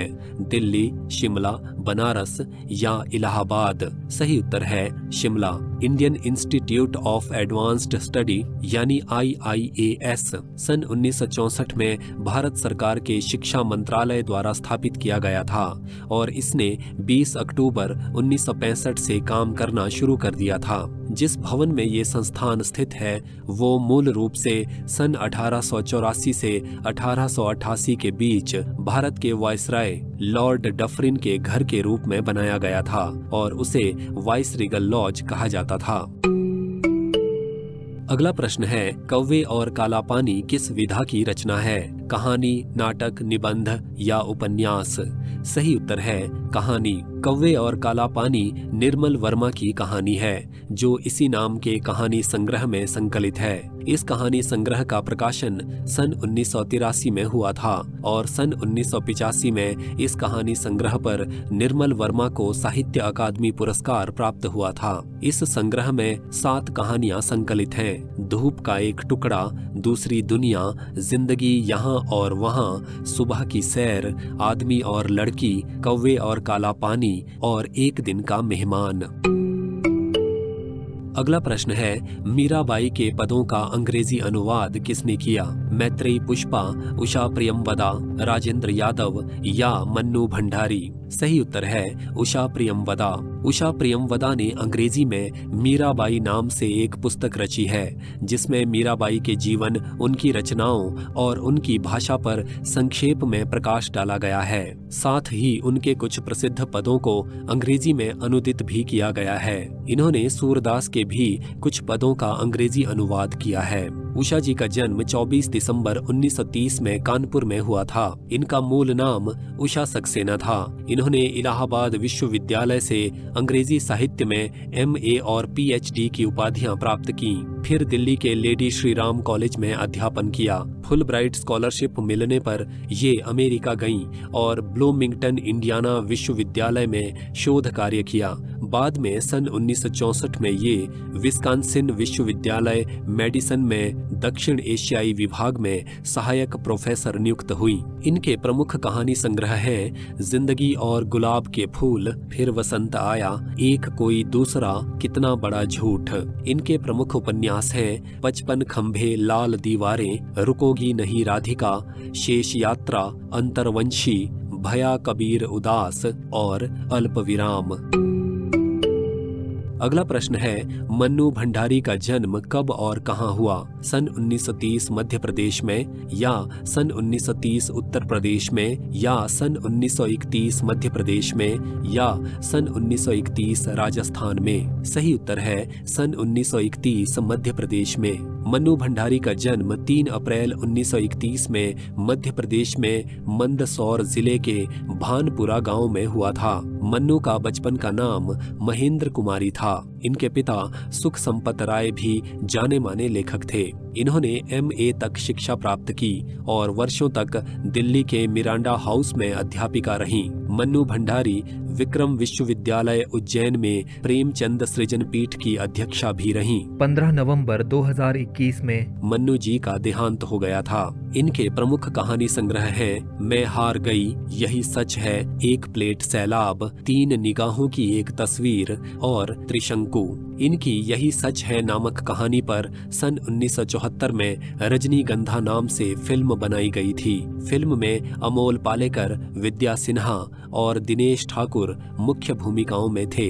इनके उपन्यास हैं आपका बंटी, महाभोज, 1 इंच मुस्कान, जिसे इन्होंने राजेंद्र यादव के साथ संयुक्त रूप से रचा है। अगला प्रश्न है, परीक्षा गुरु उपन्यास के लेखक कौन हैं? कार्तिक प्रसाद खत्री, श्रीनिवास दास, श्रद्धाराम फिल्लौरी या देवकी नंदन खत्री? सही उत्तर है श्रीनिवास दास। परीक्षा गुरु को अधिकतर आलोचकों ने हिंदी का पहला उपन्यास माना है। इसका प्रकाशन सन 1882 में हुआ था। इसके रचयिता लाला श्रीनिवास दास कुशल महाजन और व्यापारी थे। अपने उपन्यास में इन्होंने मदन मोहन नामक एक रईस के पतन और फिर सुधार की कहानी सुनाई है। मदन मोहन एक समृद्ध वैश्य परिवार में पैदा होता है, पर बचपन में अच्छी शिक्षा और उचित मार्गदर्शन न मिलने के कारण और युवावस्था में गलत संगति में पड़कर वो अपनी सारी दौलत खो बैठता है। वो अपने सच्चे हितैषी ब्रज किशोर को अपने से दूर करके चुन्नीलाल, शंभुदयाल, बैजनाथ और पुरुषोत्तम दास जैसे कपटी, लालची, मौका परस्त, खुशामदी लोगों से घिरा रहता है। बहुत जल्द इनकी गलत सलाहों के चक्कर में मदन मोहन भारी कर्ज में भी डूब जाता है। इस कठिन स्थिति में उसका सच्चा मित्र ब्रज किशोर, जो एक वकील है, उसकी मदद करता है और उसकी खोई हुई संपत्ति उसे वापस दिलाता है। इतना ही नहीं, मदन मोहन को सही उपदेश देकर उसे उसकी गलतियों का एहसास भी कराता है।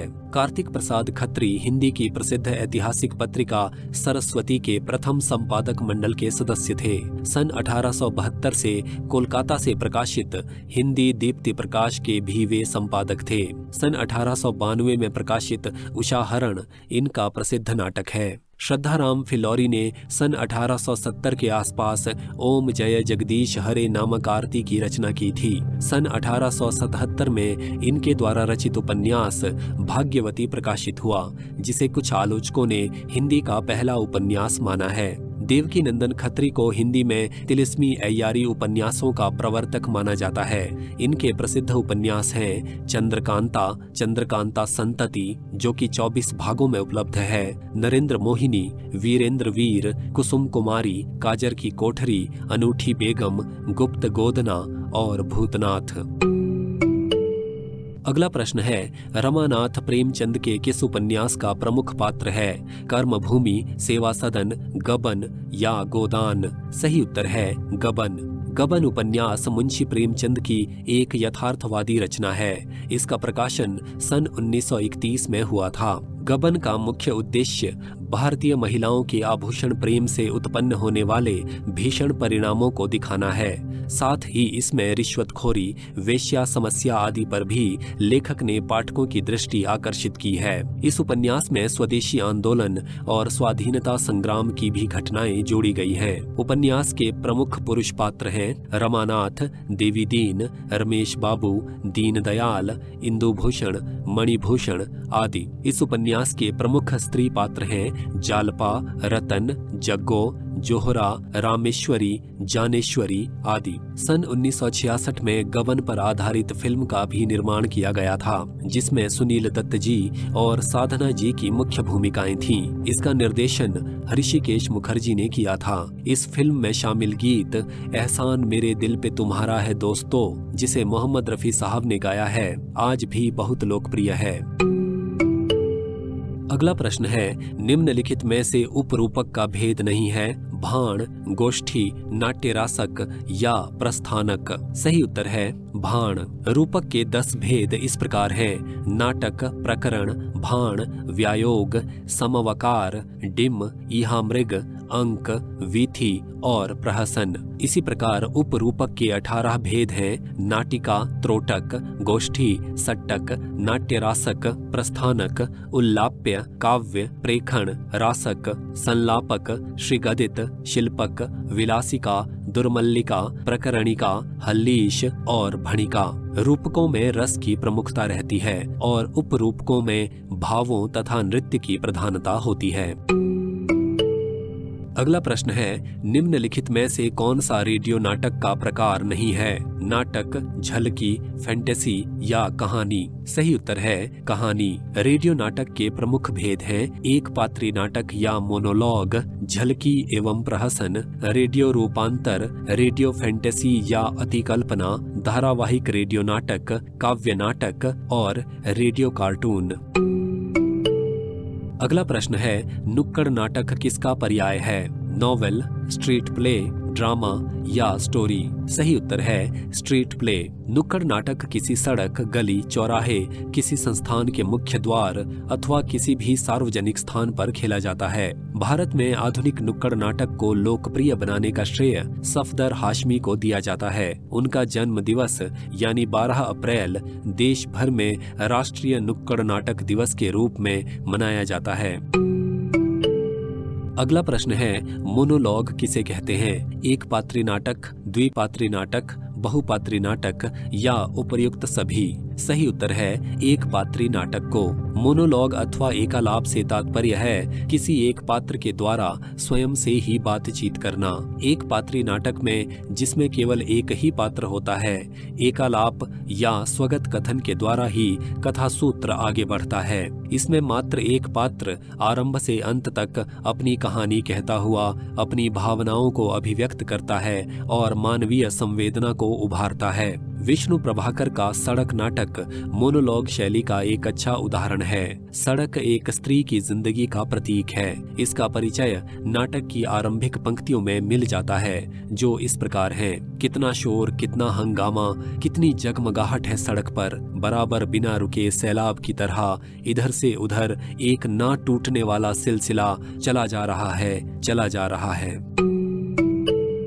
अगला प्रश्न है, नुक्कड़ नाटक की सफलता किसमें है? कथ्य में, कलात्मक संप्रेषण में, शिल्प में या सूचनाओं में? सही उत्तर है कथ्य में। नुक्कड़ नाटक आम जनता के लिए उसी की भाषा में उसी की समस्याओं को आधार बनाकर खेला जाता है। इसका उद्देश्य देश की जनता को राष्ट्रीय, अंतर्राष्ट्रीय, सामाजिक, राजनैतिक, आर्थिक, धार्मिक, सांस्कृतिक, शैक्षिक मुद्दों से अवगत कराना होता है। आम जनता की ऐसी कोई भी समस्या नहीं है जिसका समावेश नुक्कड़ नाटकों में नहीं किया गया होगा। नुक्कड़ नाटक में कलात्मकता और बेहतर शिल्प के लिए समय नहीं होता, अतः कथ्य या संदेश को सही ढंग से अभिव्यक्त कर देने में ही नुक्कड़ नाटक की सफलता निहित मानी जा सकती है। औरत सबसे सस्ता गोश्त, जनता पागल हो गई है आदि प्रसिद्ध नुक्कड़ नाटक हैं। अगला प्रश्न है, मेलोड्रामा का अर्थ है पद्यमय नाटक, गीतमय नाटक, अतिनाटकीयता या त्रासदी? सही उत्तर है अतिनाटकीयता। जिस नाटक में भय, क्रोध, करुणा आदि भावों को थोड़ा बढ़ा चढ़ाकर प्रदर्शित किया जाता है उसे मेलोड्रामा कहा जाता है। वर्तमान में भारत में दूरदर्शन पर दिखाए जाने वाले अधिकांश धारावाहिक मेलोड्रामा या अतिनाटकीयता से भरे होते हैं। अगला प्रश्न है, फार्स नाटक का संबंध समाज के किस वर्ग से रहता है? उच्च वर्ग, मध्य वर्ग, निम्न वर्ग या उपर्युक्त सभी? अनुमान के आधार पर इस प्रश्न का उत्तर निम्न वर्ग है। फार्स लैटिन धातु का शब्द है जिसका अर्थ है किसी चीज के बीच में कोई चीज भर देना या ठूंसना। फार्स नाटक का वो रूप होता है जिसमें अशिष्ट हंसी मजाक होता है। पहले इसका प्रदर्शन गंभीर नाटकों के बीच में किया जाता था ताकि माहौल के भारीपन को थोड़ा कम किया जा सके। बाद में फार्स एक स्वतंत्र नाट्य विधा के रूप में विकसित हुआ। ये ऐसी नाट्य रचना है जिसका उद्देश्य दर्शकों को भद्दे और अश्लील संवादों तथा फूहड़ हरकतों के द्वारा लोटपोट करना है। इससे मुख्यतः निम्न वर्ग के या एकदम सामान्य बुद्धि के दर्शकों का मनोरंजन होता है। गंभीर प्रवृत्ति के दर्शकों को आमतौर पर फार्स जैसी नाट्य विधा प्रभावित नहीं करती। 75वां प्रश्न है, नाटक का प्राण तत्व है नेपथ्य, समीक्षा, व्याख्या या अभिनय? सही उत्तर है अभिनय। इन विकल्पों में अभिनय नाटक का प्रमुख अंग है। नाटक की रचना मंच पर अभिनीत होने के लिए ही की जाती है। रंगमंच पर अभिनीत होकर ही नाटक पूर्णता को प्राप्त होता है। अगला प्रश्न है, आत्म प्रशंसा न करने वाला क्षमाशील, अत्यंत गंभीर, स्वाभिमानी नायक कहलाता है? धीरोदात्त, धीर ललित, धीर प्रशांत या धीरोद्धत? सही उत्तर है धीरोदात्त। धीरोदात्त नायक अत्यंत गंभीर प्रकृति का, क्षमाशील, अपनी प्रशंसा न करने वाला, स्थिर स्वभाव का, नम्रता, शिष्टता आदि गुणों से युक्त, अपने उत्तरदायित्व को पूरा करने वाला होता है। उदाहरण के लिए श्री रामचंद्र। धीर ललित नायक सदा निश्चिंत रहने वाला, नृत्य, संगीत आदि कलाओं का अनुरागी, सुखी एवं मधुर प्रकृति का नायक होता है। उदाहरण के लिए रत्नावली नाटिका का नायक उदयन धीर ललित नायक है। धीर प्रशांत नायक नम्रता, त्याग, संतोष आदि गुणों से युक्त होता है। ये आमतौर पर ब्राह्मण या वैश्य होता है। उदाहरण के लिए मृच्छकटिकम का नायक चारुदत्त। धीरोद्धत नायक चंचल, अभिमानी, मायावी, छल कपट से युक्त, क्रोधी और अपनी प्रशंसा खुद करने वाला होता है। परशुराम, भीमसेन आदि इसके उदाहरण हैं। अगला प्रश्न है, मुद्रा राक्षस नाटक के रचयिता कौन हैं? विशाख दत्त, भट्ट नारायण, राजेश्वर या अश्वघोष? सही उत्तर है विशाख दत्त। मुद्रा राक्षस संस्कृत का ऐतिहासिक नाटक है जिसके रचयिता विशाख दत्त हैं। इसकी रचना 4वीं शताब्दी में हुई थी। इसमें चाणक्य और चंद्रगुप्त मौर्य संबंधी प्रसिद्ध वृत्तांत के आधार पर चाणक्य की राजनीतिक सफलताओं का विश्लेषण मिलता है। इस महत्वपूर्ण नाटक को हिंदी में सर्वप्रथम अनुदित करने का श्रेय भारतेंदु हरिश्चंद्र को है। भट्ट नारायण संस्कृत के महान साहित्यकार थे। ये अपनी केवल एक कृति वेणी संहार के द्वारा संस्कृत साहित्य में अमर हैं। राजशेखर की प्रसिद्ध कृति कर्पूर मंजरी है। अश्वघोष की प्रसिद्ध कृतियां हैं बुद्ध चरितम और सौंदरानंद काव्यम। अगला प्रश्न है, आचार्य रामचंद्र शुक्ल ने हिंदी का प्रथम नाटक किसे माना है? हनुमान नाटक, जानकी मंगल, आनंद रघुनंदन या नहुष? सही उत्तर है आनंद रघुनंदन। आनंद रघुनंदन रीवा नरेश महाराजा विश्वनाथ सिंह द्वारा रचित हिंदी नाटक है, जिसका रचनाकाल सन 1830 के आसपास अनुमानित है। आचार्य शुक्ल और डॉक्टर बच्चन सिंह ने इसे हिंदी का प्रथम मौलिक नाटक माना है। महाराजा विश्वनाथ सिंह हिंदी, संस्कृत और फारसी के अच्छे विद्वान थे। आनंद रघुनंदन में ऋषि विश्वामित्र के यज्ञ से लेकर रामचंद्र जी के राज्यारोहण तक की कथा का वर्णन है। इसके अधिकतर प्रसंग वाल्मीकि रामायण पर आधारित हैं। कहीं कहीं तुलसी के रामचरितमानस का प्रभाव भी इसमें दृष्टिगोचर होता है। संपूर्ण कथानक 7 अंकों और 60 दृश्यों में विभाजित है। जानकी मंगल पंडित शीतला प्रसाद त्रिपाठी द्वारा रचित नाटक है। 3 अप्रैल सन 1868 को इस नाटक का मंचन बनारस थिएटर में किया गया था, जिसमें भारतेंदु हरिश्चंद्र ने लक्ष्मण जी की भूमिका निभाई थी। नहुष नाटक की रचना सन 1857 के आसपास भारतेंदु के पिता गोपाल चंद्र गिरधर दास ने की थी। अगला प्रश्न है, निम्नलिखित में से कौन सा नाटक जयशंकर प्रसाद का नहीं है? प्रायश्चित, कल्याणी परिणय, कामना या विद्या सुंदर? सही उत्तर है विद्या सुंदर। प्रसाद जी की प्रमुख नाट्य कृतियां हैं सज्जन, कल्याणी परिणय, करुणालय, प्रायश्चित, राज्यश्री, विशाख, अजातशत्रु, जन्मे जय का नाग यज्ञ, कामना, स्कंदगुप्त, एक घूंट, चंद्रगुप्त और ध्रुव स्वामिनी। विद्या सुंदर भारतेंदु हरिश्चंद्र द्वारा सन 1868 में अनुदित नाटक है। अगला प्रश्न है, सिद्धनाथ कुमार द्वारा रचित नाटक कौन सा है? लौह देवता, गुनाहों का देवता, ऋतु देवता या रजत शिखर और शिल्पी? सही उत्तर है लौह देवता। सिद्धनाथ कुमार प्रसादोत्तर युग के नाटककार हैं। लौह देवता इनका काव्य नाटक है, जो सृष्टि की सांझ और अन्य काव्य नाटक में संकलित है। इसमें शामिल अन्य काव्य नाटक हैं सृष्टि की सांझ, संघर्ष, विकलांगों का देश तथा बादलों का शाप।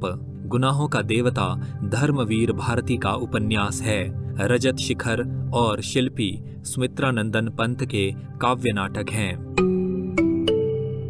अगला प्रश्न है, इनमें से कौन सा उपन्यास निर्मल वर्मा का नहीं है? वे दिन, लाल टीन की छत, एक चिथड़ा सुख या विपात्र? सही उत्तर है विपात्र। रात का रिपोर्टर और अंतिम अरण्य निर्मल वर्मा के अन्य उपन्यास हैं। विपात्र उपन्यास के रचनाकार गजानन माधव मुक्तिबोध हैं। ये सन 1970 में प्रकाशित हुआ था।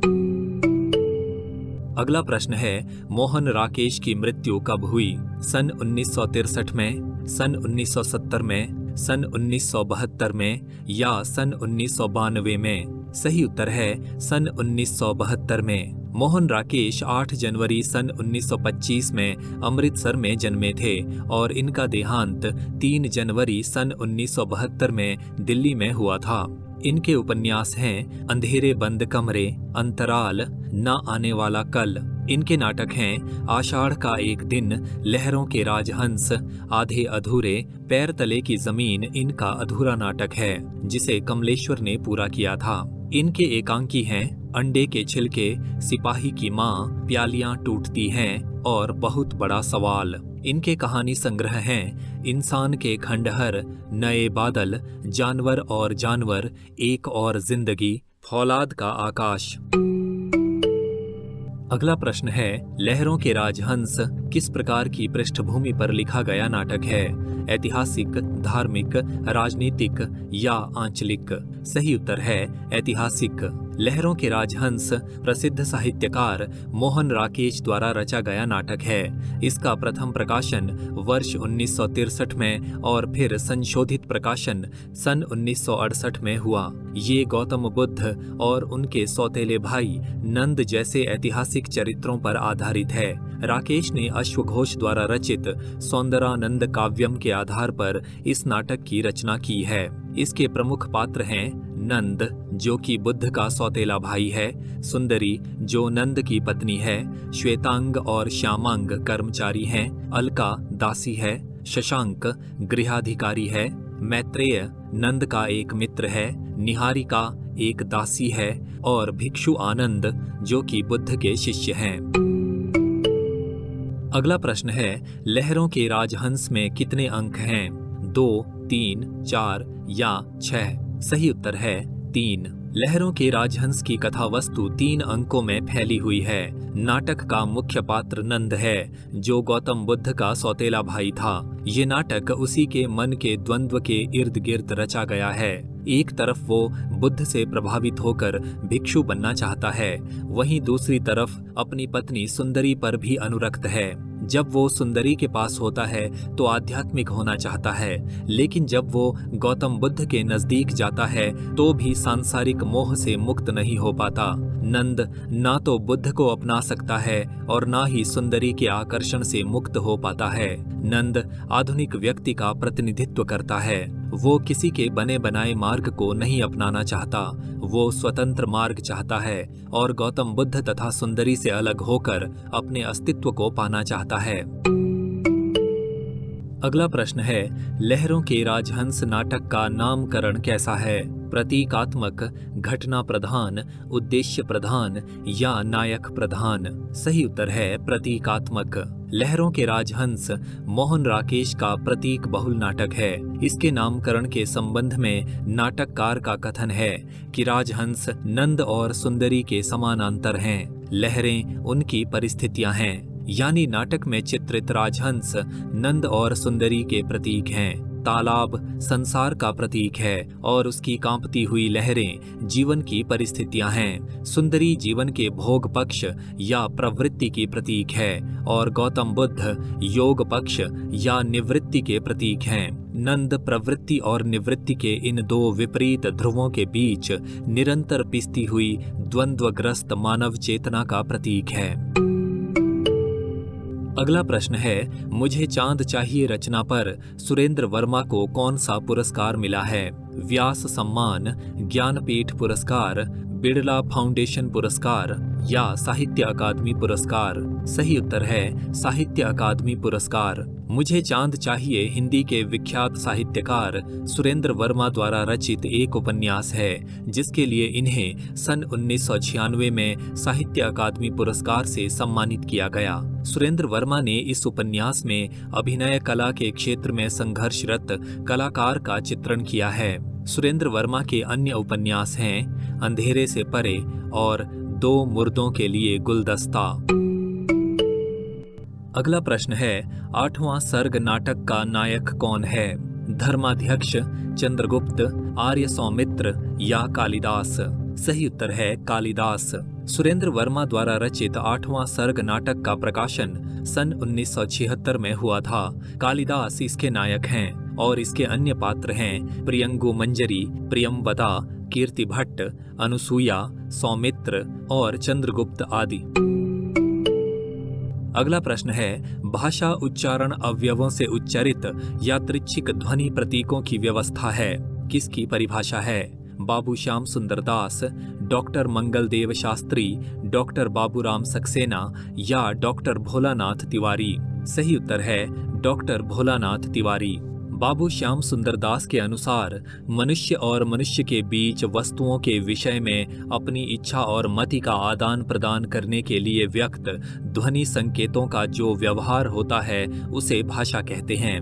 डॉक्टर मंगल देव शास्त्री के अनुसार भाषा मनुष्यों की चेष्टा या व्यापार को कहते हैं, जिससे मनुष्य अपने उच्चारणोपयोगी शरीरावयवों से उच्चारण किए गए वर्णात्मक या व्यक्त शब्दों के द्वारा अपने विचारों को प्रकट करते हैं। डॉक्टर बाबूराम सक्सेना के अनुसार जिन ध्वनि चिन्हों द्वारा मनुष्य परस्पर विचार विनिमय करता है उसकी समष्टि को भाषा कहते हैं।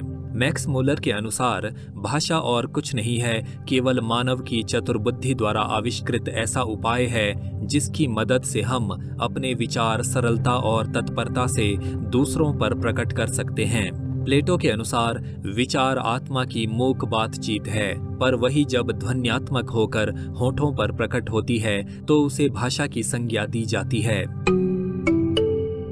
अगला प्रश्न है, एकाधिक उपभाषाएं मिलकर किसका निर्माण करती हैं? विभाषा का, बोली का, भाषा का या उपभाषा का?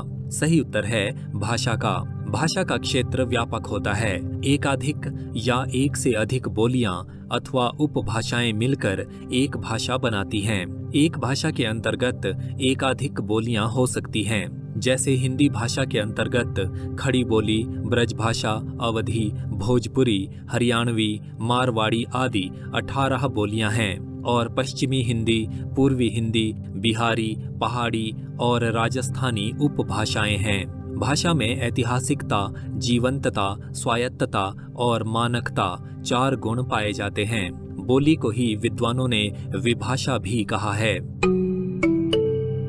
अगला प्रश्न है, उपभाषा को अंग्रेजी में क्या कहा जाता है? लैंग्वेज, सब लैंग्वेज, एस्पिरेंतो या रजिस्ट्रेशन? सही उत्तर है सब लैंग्वेज। विद्वानों ने कुछ बोलियों के उपवर्ग को उपभाषा कहा है, जैसे बिहारी उपभाषा में भोजपुरी, मैथिली और मगही बोलियों का एक वर्ग है। हालांकि बहुत से विद्वान इसे सही नहीं मानते। अगला प्रश्न है, मनोरंजन एवं गोपन किस भाषा के प्रयोजन हैं? राजभाषा, राष्ट्रभाषा, मिश्रित भाषा या कूट भाषा? सही उत्तर है कूट भाषा। कूट भाषा सेना, डकैतों या चोरों द्वारा प्रयुक्त होती है। इसे उसी वर्ग के लोग समझ सकते हैं जिनके बीच ये प्रचलित होती है या जिन्हें इसका प्रशिक्षण दिया जाता है। ये मनोरंजक भी होती है और इसके द्वारा गोपनीय संदेशों का आदान प्रदान भी किया जाता है। अगला प्रश्न है, कारावास के लिए किस कूट शब्द का प्रयोग किया जाता है? बारात में जाना, शादी में जाना, घर जाना या ससुराल जाना? सही उत्तर है ससुराल जाना। जेल जाने के लिए ससुराल जाना शब्दों का प्रयोग होता है और खातिरदारी का अर्थ है जेल या थाने में पुलिस के हाथों कष्ट पाना। अगला प्रश्न है, 1841 ईस्वी में प्रिचर्ड ने भाषा विज्ञान के लिए ग्लॉटोलॉजी शब्द का प्रयोग किया, जिसका अर्थ है व्याकरण, वाणी विज्ञान, खगोल विज्ञान या स्फुट विज्ञान। इस प्रश्न का अनुमानित उत्तर वाणी विज्ञान है। जेम्स कॉवेल्स प्रिचर्ड एक ब्रिटिश विद्वान थे जिन्होंने मुख्यतः नृविज्ञान और भाषा पर शोध कार्य किया। इनका जीवन काल सन 1786 से 1848 तक है। अगला प्रश्न है, डॉक्टर देवीशंकर द्विवेदी ने लिंग्विस्टिक्स को किस अर्थ में प्रयुक्त किया? भाषिकी, वाणिकी, क अर्थ दोनों या इनमें से कोई नहीं? सही उत्तर है भाषिकी। डॉक्टर देवीशंकर द्विवेदी ने अपने ग्रंथ भाषा और भाषिकी में भाषा विज्ञान के लिए भाषिकी शब्द का प्रयोग किया है। इनके अनुसार भाषा विज्ञान की परिभाषा इस प्रकार है, भाषा विज्ञान को अर्थात भाषा के विज्ञान को भाषिकी कहा जाता है। भाषिकी में भाषा का वैज्ञानिक विश्लेषण किया जाता है। अगला प्रश्न है, भाषा विज्ञान शब्द किसका प्रतिशब्द है? साइकोलॉजी, फिलोलॉजी, ऑटोलॉजी या इनमें से कोई नहीं? सही उत्तर है फिलोलॉजी। भाषा शास्त्र या भाषा विज्ञान के लिए अंग्रेजी में फिलोलॉजी शब्द का व्यवहार होता है। अगला प्रश्न है, द्रविड़ भाषाएं भारत के किस हिस्से से संबंधित हैं? उत्तरी, दक्षिणी, पूर्वी या पश्चिमी? सही उत्तर है दक्षिणी। द्रविड़ भाषा परिवार दक्षिण भारत की भाषाओं का समूह है। इसमें मुख्यतः तमिल, तेलुगु, कन्नड़, मलयालम और तुलु भाषा आती है। उत्तर और पूर्व भारत की कुछ भाषाएं जैसे ब्राहुई, गोंडी, कुडुख भी द्रविड़ भाषा परिवार से संबंधित हैं। द्रविड़ भाषाओं में तमिल सबसे पुरानी है और उसे शास्त्रीय भाषा माना जाता है। इन भाषाओं की लिपियां ब्राह्मी लिपि से ही उत्पन्न हुई हैं। अगला प्रश्न है, उर्दू तथा हिंदी का मिश्रित रूप है? कौरवी, पंजाबी, फारसी या हिंदुस्तानी? सही उत्तर है हिंदुस्तानी। हिंदुस्तानी भाषा हिंदी और उर्दू का एकीकृत रूप है। इसमें संस्कृत के तत्सम शब्द और अरबी फारसी के शब्द दोनों ही कम होते हैं। इसी भाषा का भारत की जनता दैनिक जीवन में उपयोग करती है और हिंदी सिनेमा भी इसी पर आधारित है। कौरवी खड़ी बोली का ही दूसरा नाम है। अगला प्रश्न है, छंद प्रभाकर किसकी रचना है? भरत मुनि, जगन्नाथ सिंह, जानकीनाथ सिंह या जगन्नाथ प्रसाद भानु? सही उत्तर है जगन्नाथ प्रसाद भानु। छंद प्रभाकर जगन्नाथ प्रसाद भानु की प्रसिद्ध कृति है, जिसका प्रकाशन सन 1894 में हुआ था। जानकीनाथ सिंह ने हिंदी कवियों का छंद शास्त्र को योगदान नामक कृति की रचना की है। अगला प्रश्न है, विभत्स रस की उत्पत्ति किस स्थायी भाव से होती है? रति, क्रोध, भय या जुगुप्सा? सही उत्तर है जुगुप्सा। विभत्स रस का स्थायी भाव जुगुप्सा होता है। इसमें घृणित वस्तुओं, घृणित चीजों या घृणित व्यक्ति को देखकर अथवा उनके संबंध में सुनकर या विचार करके मन में उत्पन्न होने वाली घृणा या ग्लानि ही विभत्स रस की पुष्टि करती है। रति श्रृंगार का, क्रोध रौद्र रस का और भय भयानक रस का स्थायी भाव है। अगला और अंतिम प्रश्न है, देव का पूरा नाम क्या था? देवदत्त, देवव्रत, देवदास या देवराम? सही उत्तर है देवदत्त। देव का संबंध रीतिकाल की रीतिबद्ध काव्यधारा से है। इनका जीवन काल सन 1673 से 1767 या 1768 तक फैला है। देव के संबंध में डॉक्टर बच्चन सिंह ने लिखा है, बद्ध रीति धारा के कवियों में देव सबसे अधिक प्रतिभाशाली और व्युत्पत्ति युक्त कवि थे। विषय विस्तार, मौलिक उद्भावना, चित्रोपम विधान में इनके आगे मतिराम नहीं ठहरते। पद्माकर की प्रतिभा भी इतनी विविधताओं में नहीं रमी है। उनकी रचनाओं की संरचना भी इतनी गहन नहीं है। इनमें विरुद्धों के अनेक सामंजस्य दिखाई पड़ते हैं। शास्त्र में केशव की तरह क्लासिकल हैं, तो काव्य में बहुत कुछ घन आनंद की तरह स्वच्छंद।